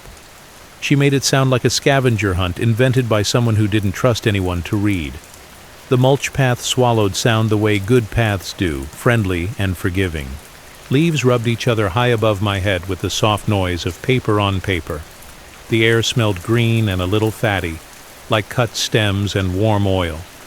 Pollen dust had set a soft yellow bloom on everything it could reach. My forearms, the laces of my shoes, the edges of the map, so it looked old at once. Bees stitched the air the way seamstresses do when they're just keeping their hands busy. They were slow, honest bees. I said, "Hello," because I like to pretend I believe in manners. The first turns were idiot simple. A blue flag, stake 1, a left. Kids in front of me tried to run a race, and their adults did the laugh that contains a warning and a little apology. Somewhere toward the center, the bird cannon clapped twice, 2 hard, hollow notes like someone smacking a heavy book shut. A low cloud of finches lifted, tiny scraps moving as one, then settled. Easy enough for kids. If I had walked it without the map, I might have gotten out before dark. With the map, I started reading into it like an anxious person reading a friend's text. Stake numbers didn't match where the app said they should. At the third corner, my audio guide told me about pollinators, and then switched to an empty track with someone breathing too close to a mic. A patch of heads along the outer edge had been netted with white mesh, the kind of careful you use when you want to keep something for seed. The mesh twitched once like a curtain with a person behind it, and then lay still. I decided it was wind. The clapping came again, 3 in a row this time, wider apart, polite in a way that made me dislike it. A little boy at the next intersection stopped and clapped back without thinking. It's what humans do. And his father said, too sharp, "Hey," because the sign had asked us not to play along. I let a family pass me, so their chatter could be my trail marker. The light softened to that warm layer cake that happens before evening commits. It should have looked like a postcard. Instead, every now and then a row of heads would be turned, the wrong way, and then I would blink, and they would be correct again, east if young, flat if heavy. It felt like walking past a crowd that keeps almost deciding to look you in the eye. Stake 6 had a stripe of red paint across the top that the map didn't mention. I matched it anyway. The mulch underfoot got less forgiving, more dust, more bare dirt cupped between footfalls. The smell changed. Less green, more hot seed, and something like honey left too long on a stove. When I lifted my wrist to wipe my mouth, the sweat tasted faintly of pollen. That chalky sweetness that makes you think of bakeries and then remember flowers are not food for you. A scarecrow stood at the bend before Stake 7. It wore a shirt with blue checks bleached to ghost, the classic, corny thing. It was propped with the sort of humor farms must have when they do this for people like me. The audio guide did not mention it. Someone had stuck 2 red plastic soda caps where eyes might go, and one was tilted a little so it looked less like a face and more like a burned-out stoplight. The straw hands pointed toward 2 identical choices, each path a cut through heads that were now tall enough to hide 2 adults side by side. Left, a woman's voice said behind me, which would have been helpful except no one stood there. The word had the warm, staged smile tone of the recorded guide. The map said right. I could have turned outside, walked along the fence until the staff trailer, and asked whether anyone had spliced the audio wrong. Instead, I took left because I wanted to see whether I'd be right anyway. 3 turns later, the path dead-ended at red twine strung between 2 T-posts. The twine had been doubled and twisted, then tied with efficient knots, the sort you untie by accident if you read them too hard. The rule was clear: red twine means service aisle. Turn around and go back to the last numbered marker. I thought of the teen's straw hat and his careful underlines under sharp, and I did the not-smart thing that feels like a brief kind of brave. I ducked under. Not to cheat, only to step into the row 2 feet to see whether the path picked up on the other side. Inside the row, the air got close and old. Leaves pressed my arms with the soft sandpaper feel of plants that mean no harm. The seed heads were close enough that the tick of kernels settling inside them sounded like a soft rain.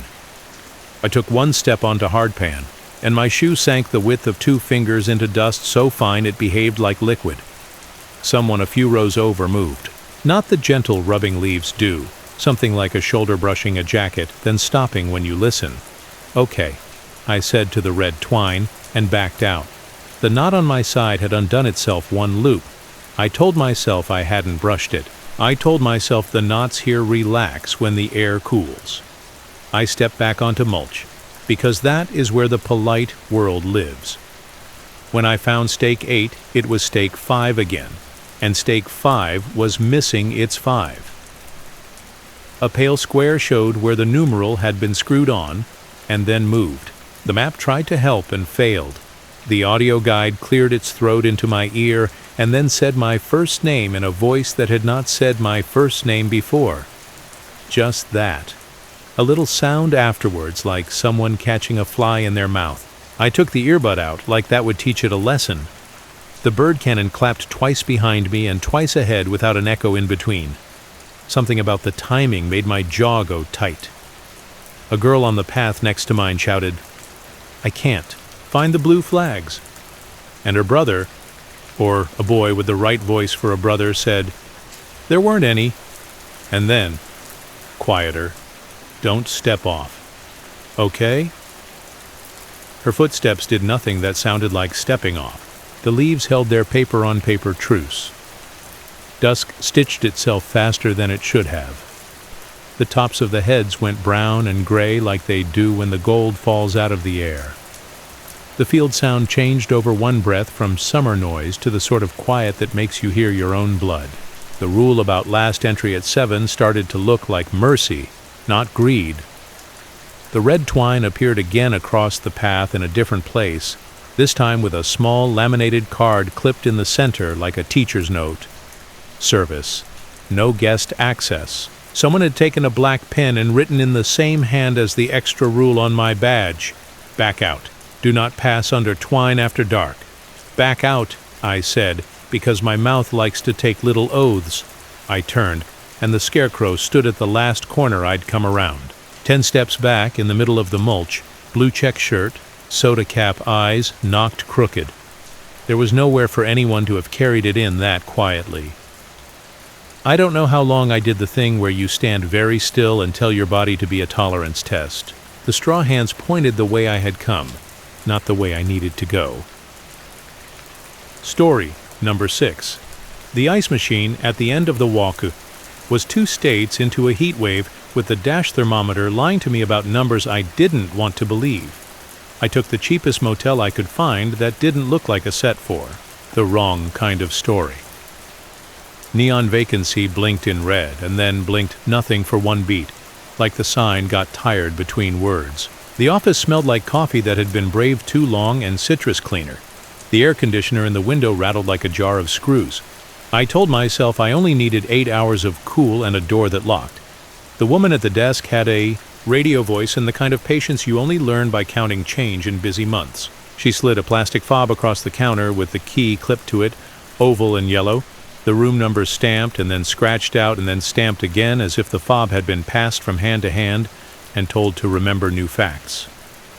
3 things, she said, tapping a laminated card with her pen. No ice after 10 p.m. Curtains closed after dark, front stairs only. Back stairs are out of service. She held my eyes on the last part. You think you'll remember? I will, I said, because it sounded like the kind of test you pass by saying you will. She pointed at the end of the 2nd floor walkway. Ice is down there. A pause. Close your curtains. My room smelled like bleach and hot dust. The window unit had 2 moods: roar and think about roaring.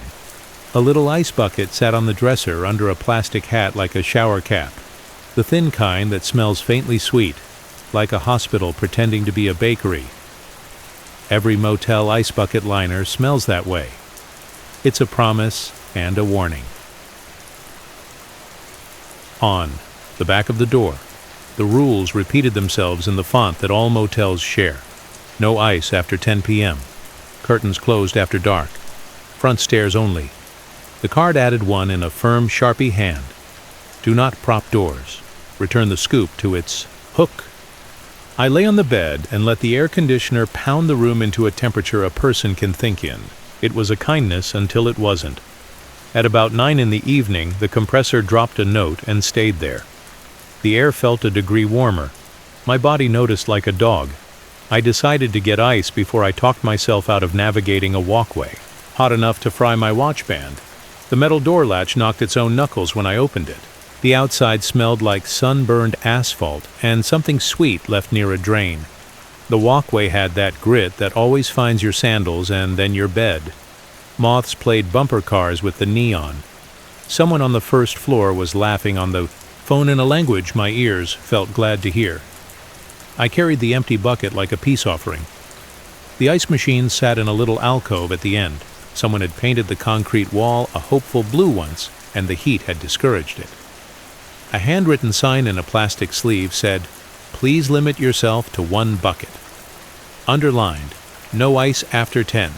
In smaller letters, different pen. Return. The scoop to its hook. The machine coughed when I pressed the lever and then gave me a loud round of applause in cubes. The sweet bleach smell from the liner bloomed upward as the ice hit and made my teeth ache with the idea of cold. I filled halfway, because half a bucket makes a person who is traveling alone feel less like a thief. Something else slid out of the chute with the last handful, small and square and not cold like ice. A plastic key fob, oval, yellow, with a number that wasn't mine. 13. The metal key was still attached. The plastic was wet like a thing that had been asleep in snow. I wiped it on my shirt and froze when I saw the stamped number again.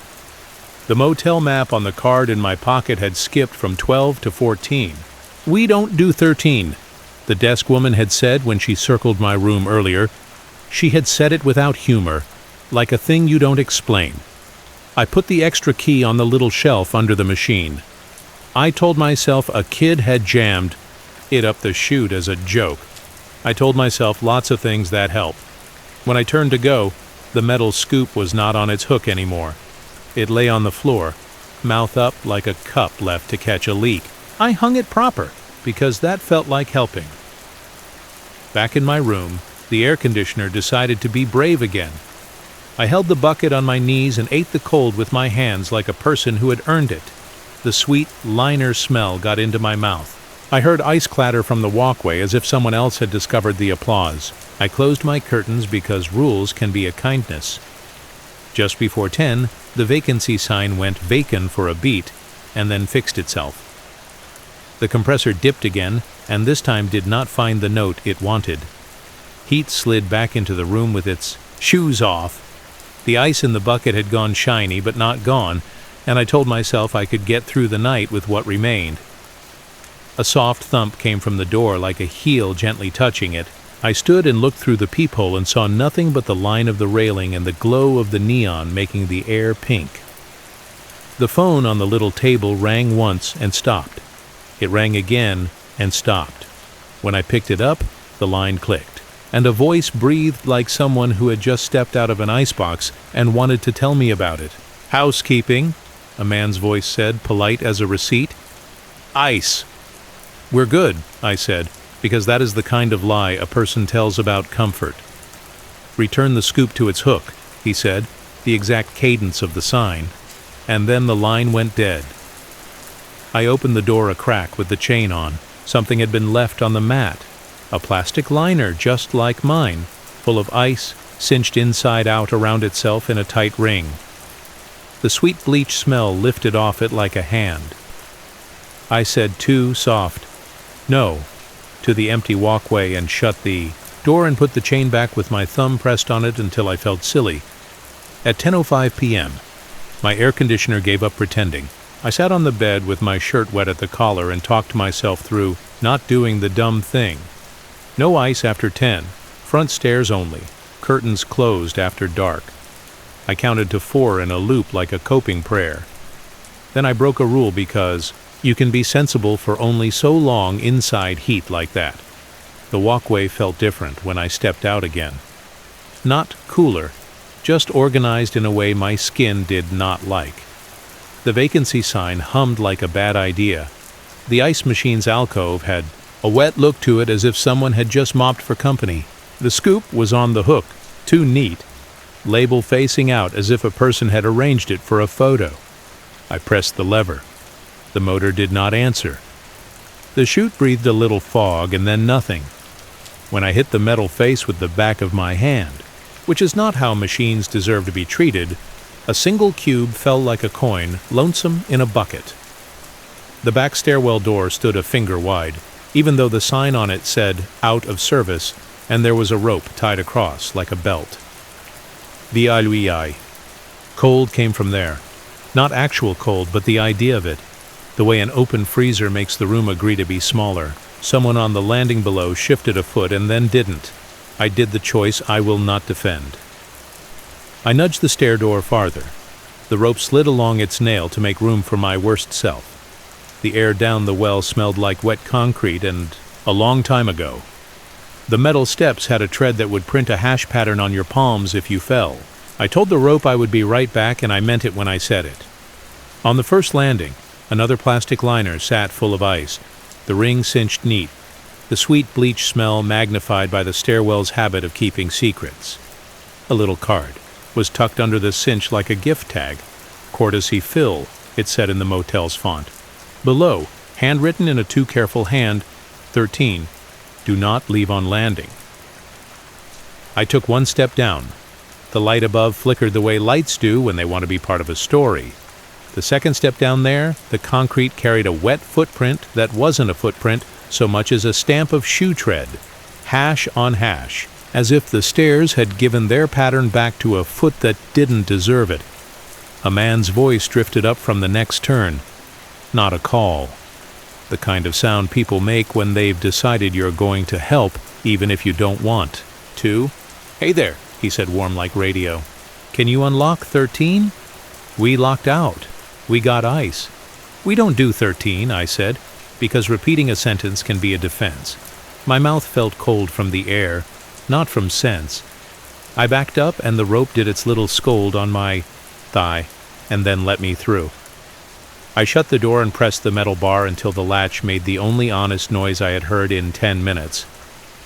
When I turned to go back to my room, there was one more plastic liner full of ice on my mat like a pet had dragged a prize home.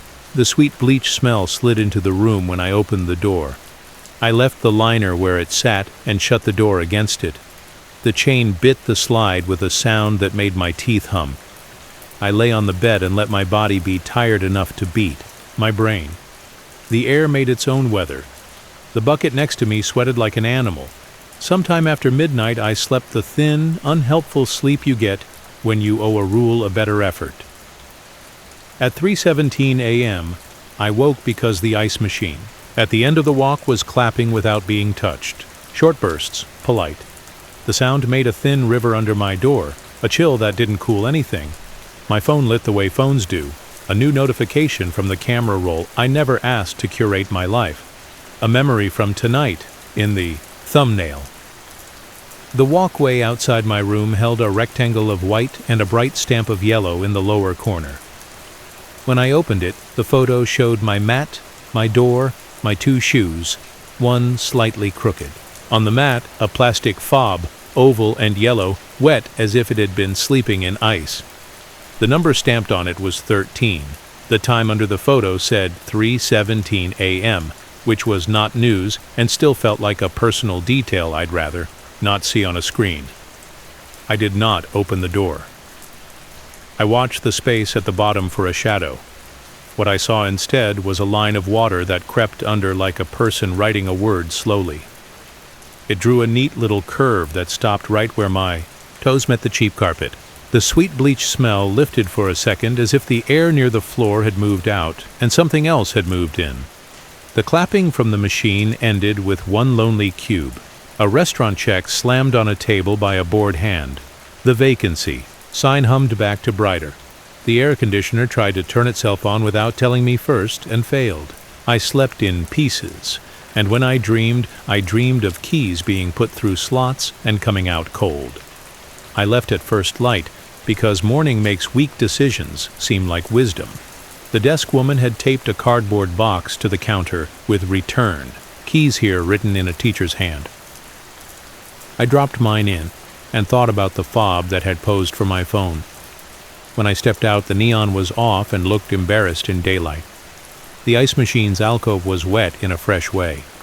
The scoop was on the hook. The little shelf under the machine was bare. The drive out smelled like hot tires and coffee. I trusted more than the office coffee. I promised myself I would forget. It is easy to promise things on a highway. That afternoon at home, when the sun turned my apartment into a lesson about windows, I opened the freezer to drop in a tray I always mean to keep full. The bin wasn't empty. It was crowded with small cubes that did not look like the ones my freezer makes. These were hollow little thimble shapes with a ridge around the top, hotel ice. My freezer doesn't do that. On the counter, next to the sink I hadn't left anything near, lay a thin plastic liner cinched into a ring, gleaming with melt. The sweet bleach smell climbed my throat and sat there like a word I couldn't say. My phone buzzed on the table. A photo. My front door in bad apartment light, taken from the hallway as if someone leaned with their shoulder against my frame and tried not to be weird about it. Hanging from my knob, on its clip, a yellow oval fob stamped with a number you don't use on hotel maps. The caption my Photos app invented read, "You might like this memory. I keep my own rules now because I am a creature of lists, if nothing else. No ice after 10 anywhere. Curtains closed at night, even at home. Front stairs, only, even when the back is quicker. When a machine claps with no hand on it, I do not clap back. When someone asks through a door for ice in a voice that feels like a map of the stairwell, I say I don't have any, even if I do.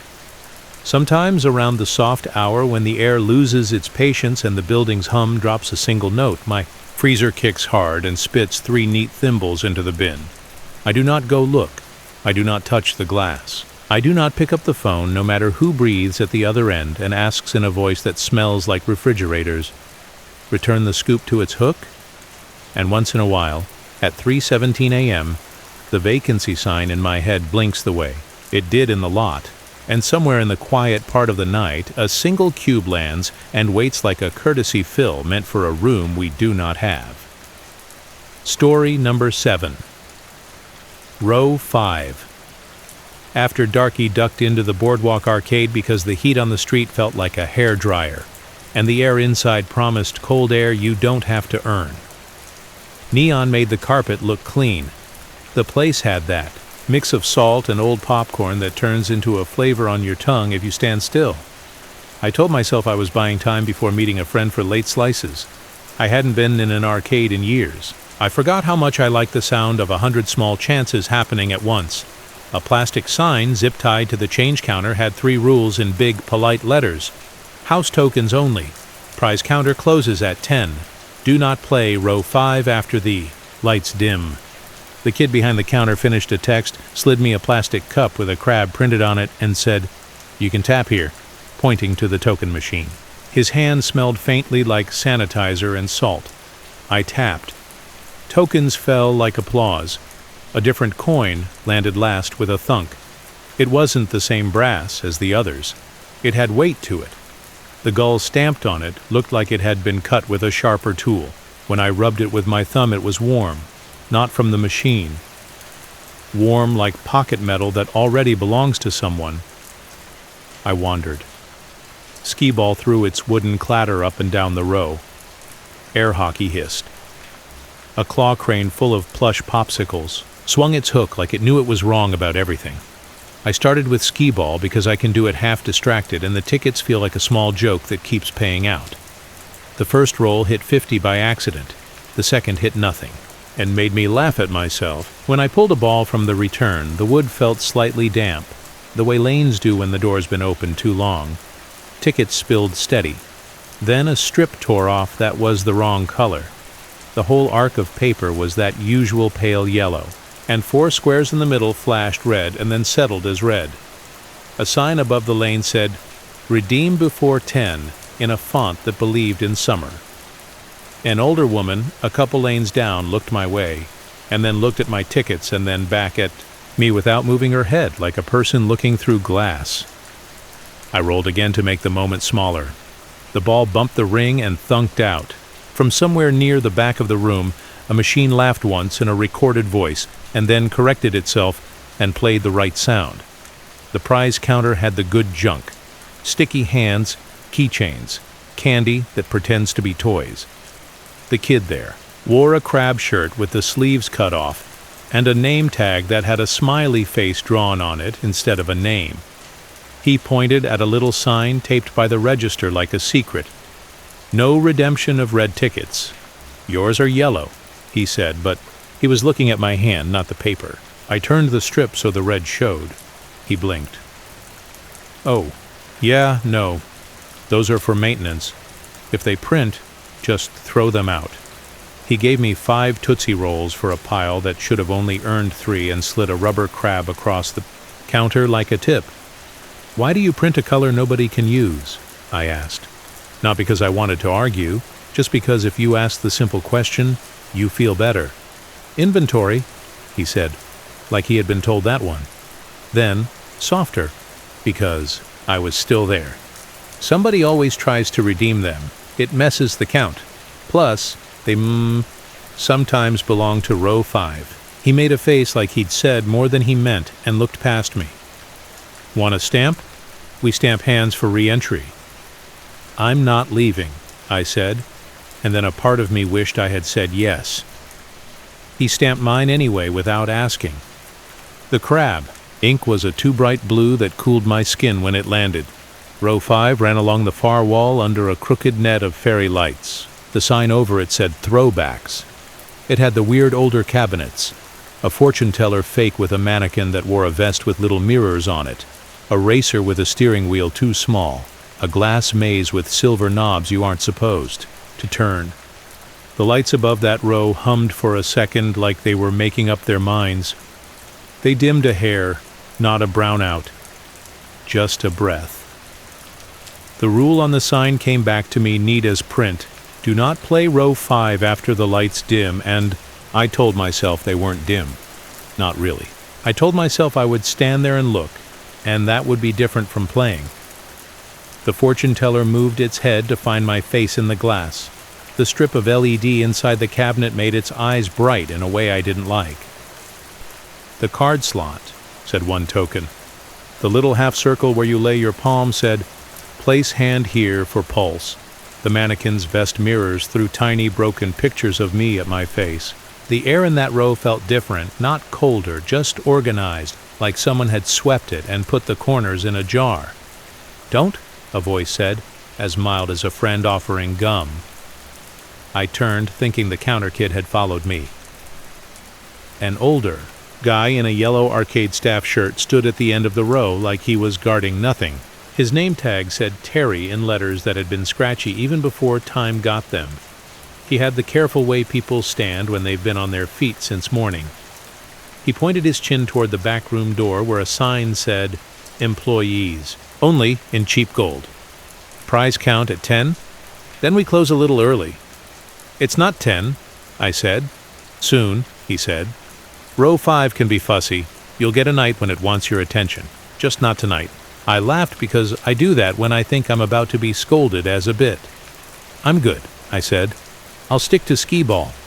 "Good," he said, and his face made a shape that wasn't a smile and wasn't not. He tore a strip from the ticket bin and wrapped it around his fingers like people wind string when they're thinking. I went to the pinball near the change counter because pinball feels like a compromise between doing nothing and getting yourself into it. The machine had a beach theme with a cartoon gull that looked like it hated work. The first ball came quick and surprised me into saving it. I got into the little rhythm that makes the whole room shrink. When the ball dropped, the machine flashed. Tilt a half second before I touched it. My hand hadn't moved. I stepped back a little out of reflex. The kid at the counter pretended he hadn't seen. I told myself to stop making everything a sign and walk the room one more time with my hands in my pockets like a person learning the area. The photo booth near the claw machine had a specials flyer taped to it. 4 poses $2. No groups after 9. No flash. In the reflection on its little bit of glass, the lights over row 5 looked dimmer than the rest.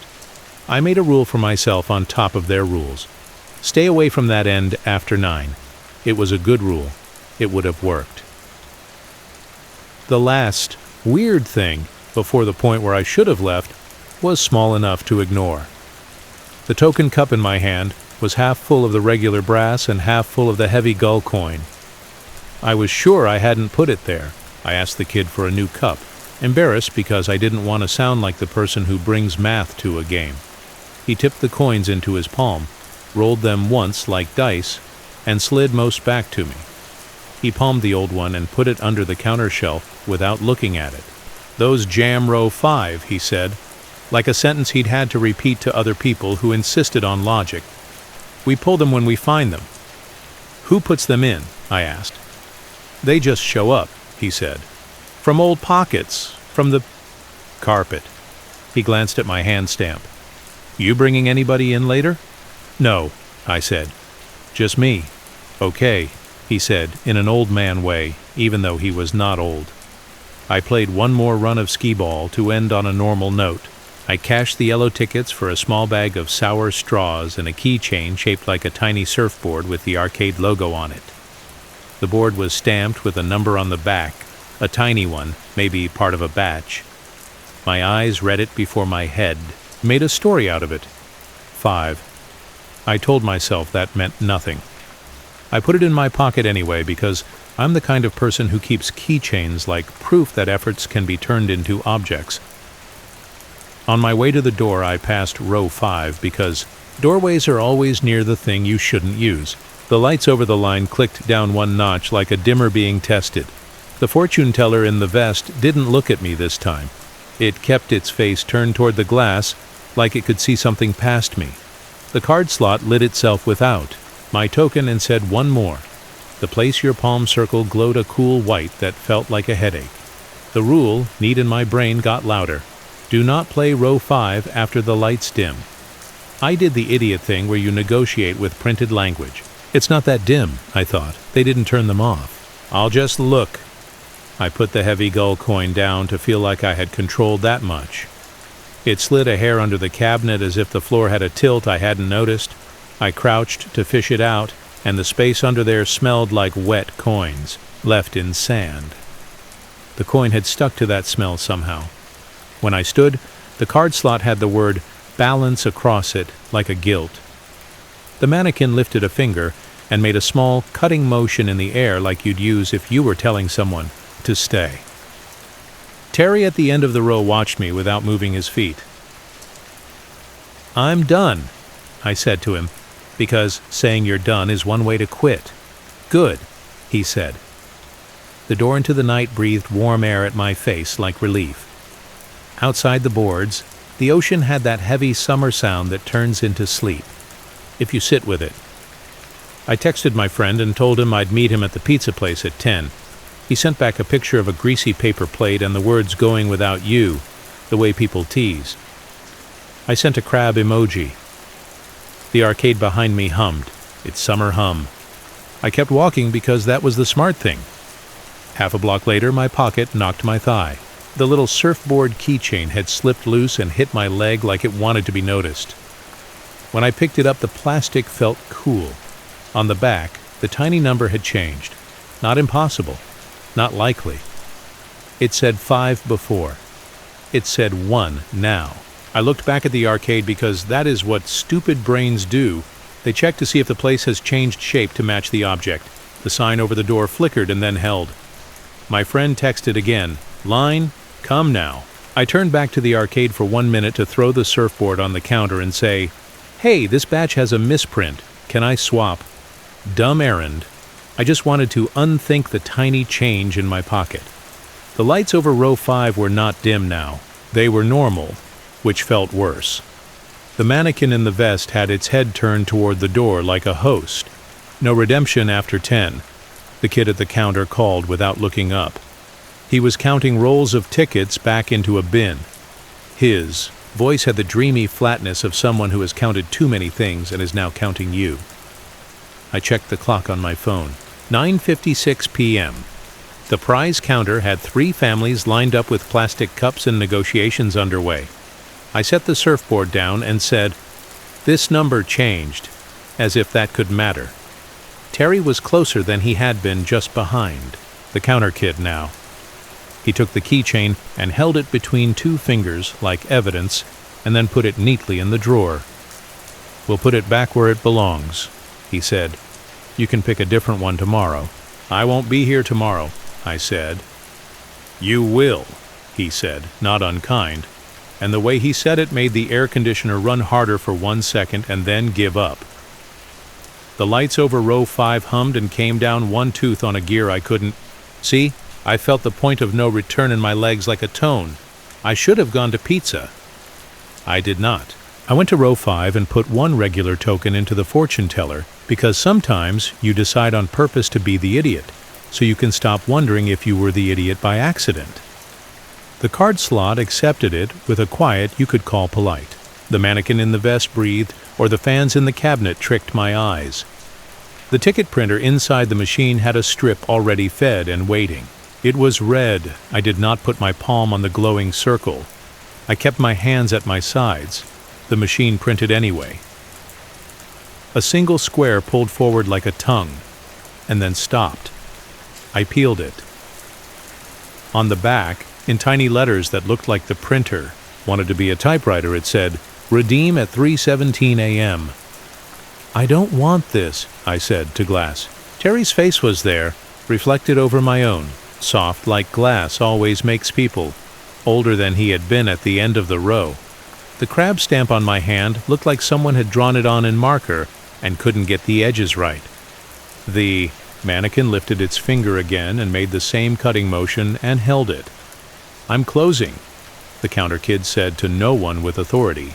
The families in line had turned into a shape that looked like one family you could name if you were brave. The waterfall of tickets under the counter had gone red in places I hadn't noticed. The little sign still said, "No redemption of red tickets." Someone had written in pen below it, "After hours, prizes at row 5. The back door that said employees only stood a finger open. The room beyond had that dry storage smell, cardboard, mop water drying, prize boxes with printed cartoons on the side that never looked like the prize inside. I should have walked toward pizza. I walked toward that door because humans have a mental disease about signs that invite them in by telling them not to. The room had another counter. Behind it, shelves of prizes in plastic, deck rings, candy, earbuds no one should trust. On the counter lay a binder with lamination peeling, a pencil with no eraser, and a little rack with hooks for keychains, including a row of surfboards stamped with numbers 1 through 5. 5 was missing, 1 was missing, 2, 3, and 4 hung quiet. The binder was open to a page that said Night Count. Next to the printed lines, someone had added a column in the same pen as the rules. Balance. Terry stepped in behind me without moving air. "We don't do redemption after 10, he said. He flipped the binder shut with 2 fingers. "But something else does. If you have a red, you can give it back." "Back to who?" I asked, stupid, buying time like I hadn't spent money. He looked at my hand like he could see the stamp glow. "Row 5, he said soft. "It makes more than it should. It owes, or we owe, or the building owes, depending on who tells it. You give the red back, and you don't keep the prize you don't want." "What happens if I keep it?" I asked. He didn't answer. He reached into the drawer where he'd put the surfboard and set it on the counter with the number facing down. "That one's yours. It'll find you anyway." The overhead lights gave one small strobe and settled. The floor in the back room felt sticky, a different sticky than soda. More like salt dried on something not meant to have salt on it. The ocean pushed a soft hand against the building and took it away. I put the red ticket on the counter because not being the person who makes a scene felt like the only rule left. "Good," Terry said, like a sigh. I left without looking back at row 5. I met my friend for slices 2 blocks up and told him nothing because the story would sound dumb across a paper plate. He turned his phone so I could see a photo he'd just taken of our dumb faces and the greasy shine on our food. Behind us, in the reflection on the glass of the pizza case, a strip of red showed like a small exit sign. He swiped to the next shot. The red wasn't there. He swiped back. It was. I went home from the boardwalk to my overheated apartment with the bag of sour straws and the useless crab stamp on my hand and the surfboard keychain in my pocket because I had not said I would not take it. I set the keychain on the counter and told myself I'd throw it in my junk drawer later. I slept that thin summer sleep you get when fans move air around just enough to keep you polite. At 3:17 a.m., my phone buzzed and showed me a memory. The thumbnail was dark with a slash of neon. When I opened it, the picture was my kitchen counter, taken from a low angle, my own surfboard keychain in the foreground. The number on the back said 5 again. The timestamp under the photo said 3:17 a.m.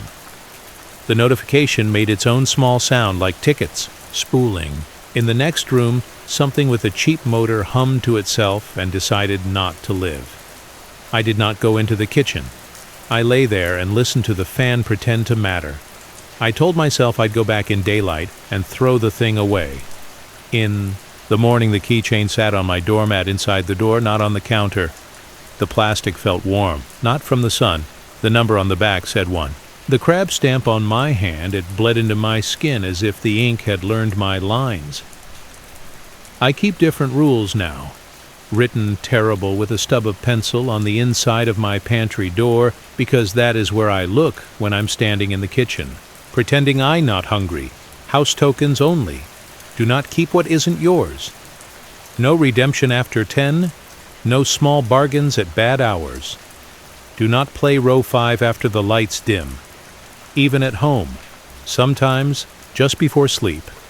When the heat sits on the building like a tired cat and the street below has that cotton sound summer gives it, I hear a little punch and whir from a place in the room that shouldn't make noise, and a nervous thought goes through me like a strip of paper through a slot. I don't look. I don't put my palm where a glowing circle might want it, and once in a while, when my phone vibrates at 3:17 a.m., with some picture I didn't take of something I own. I let it wait face down until morning. And then I throw the red away and the yellow away and the story away. And the surfboard finds the counter again on its own, numbered wrong and warm as a coin.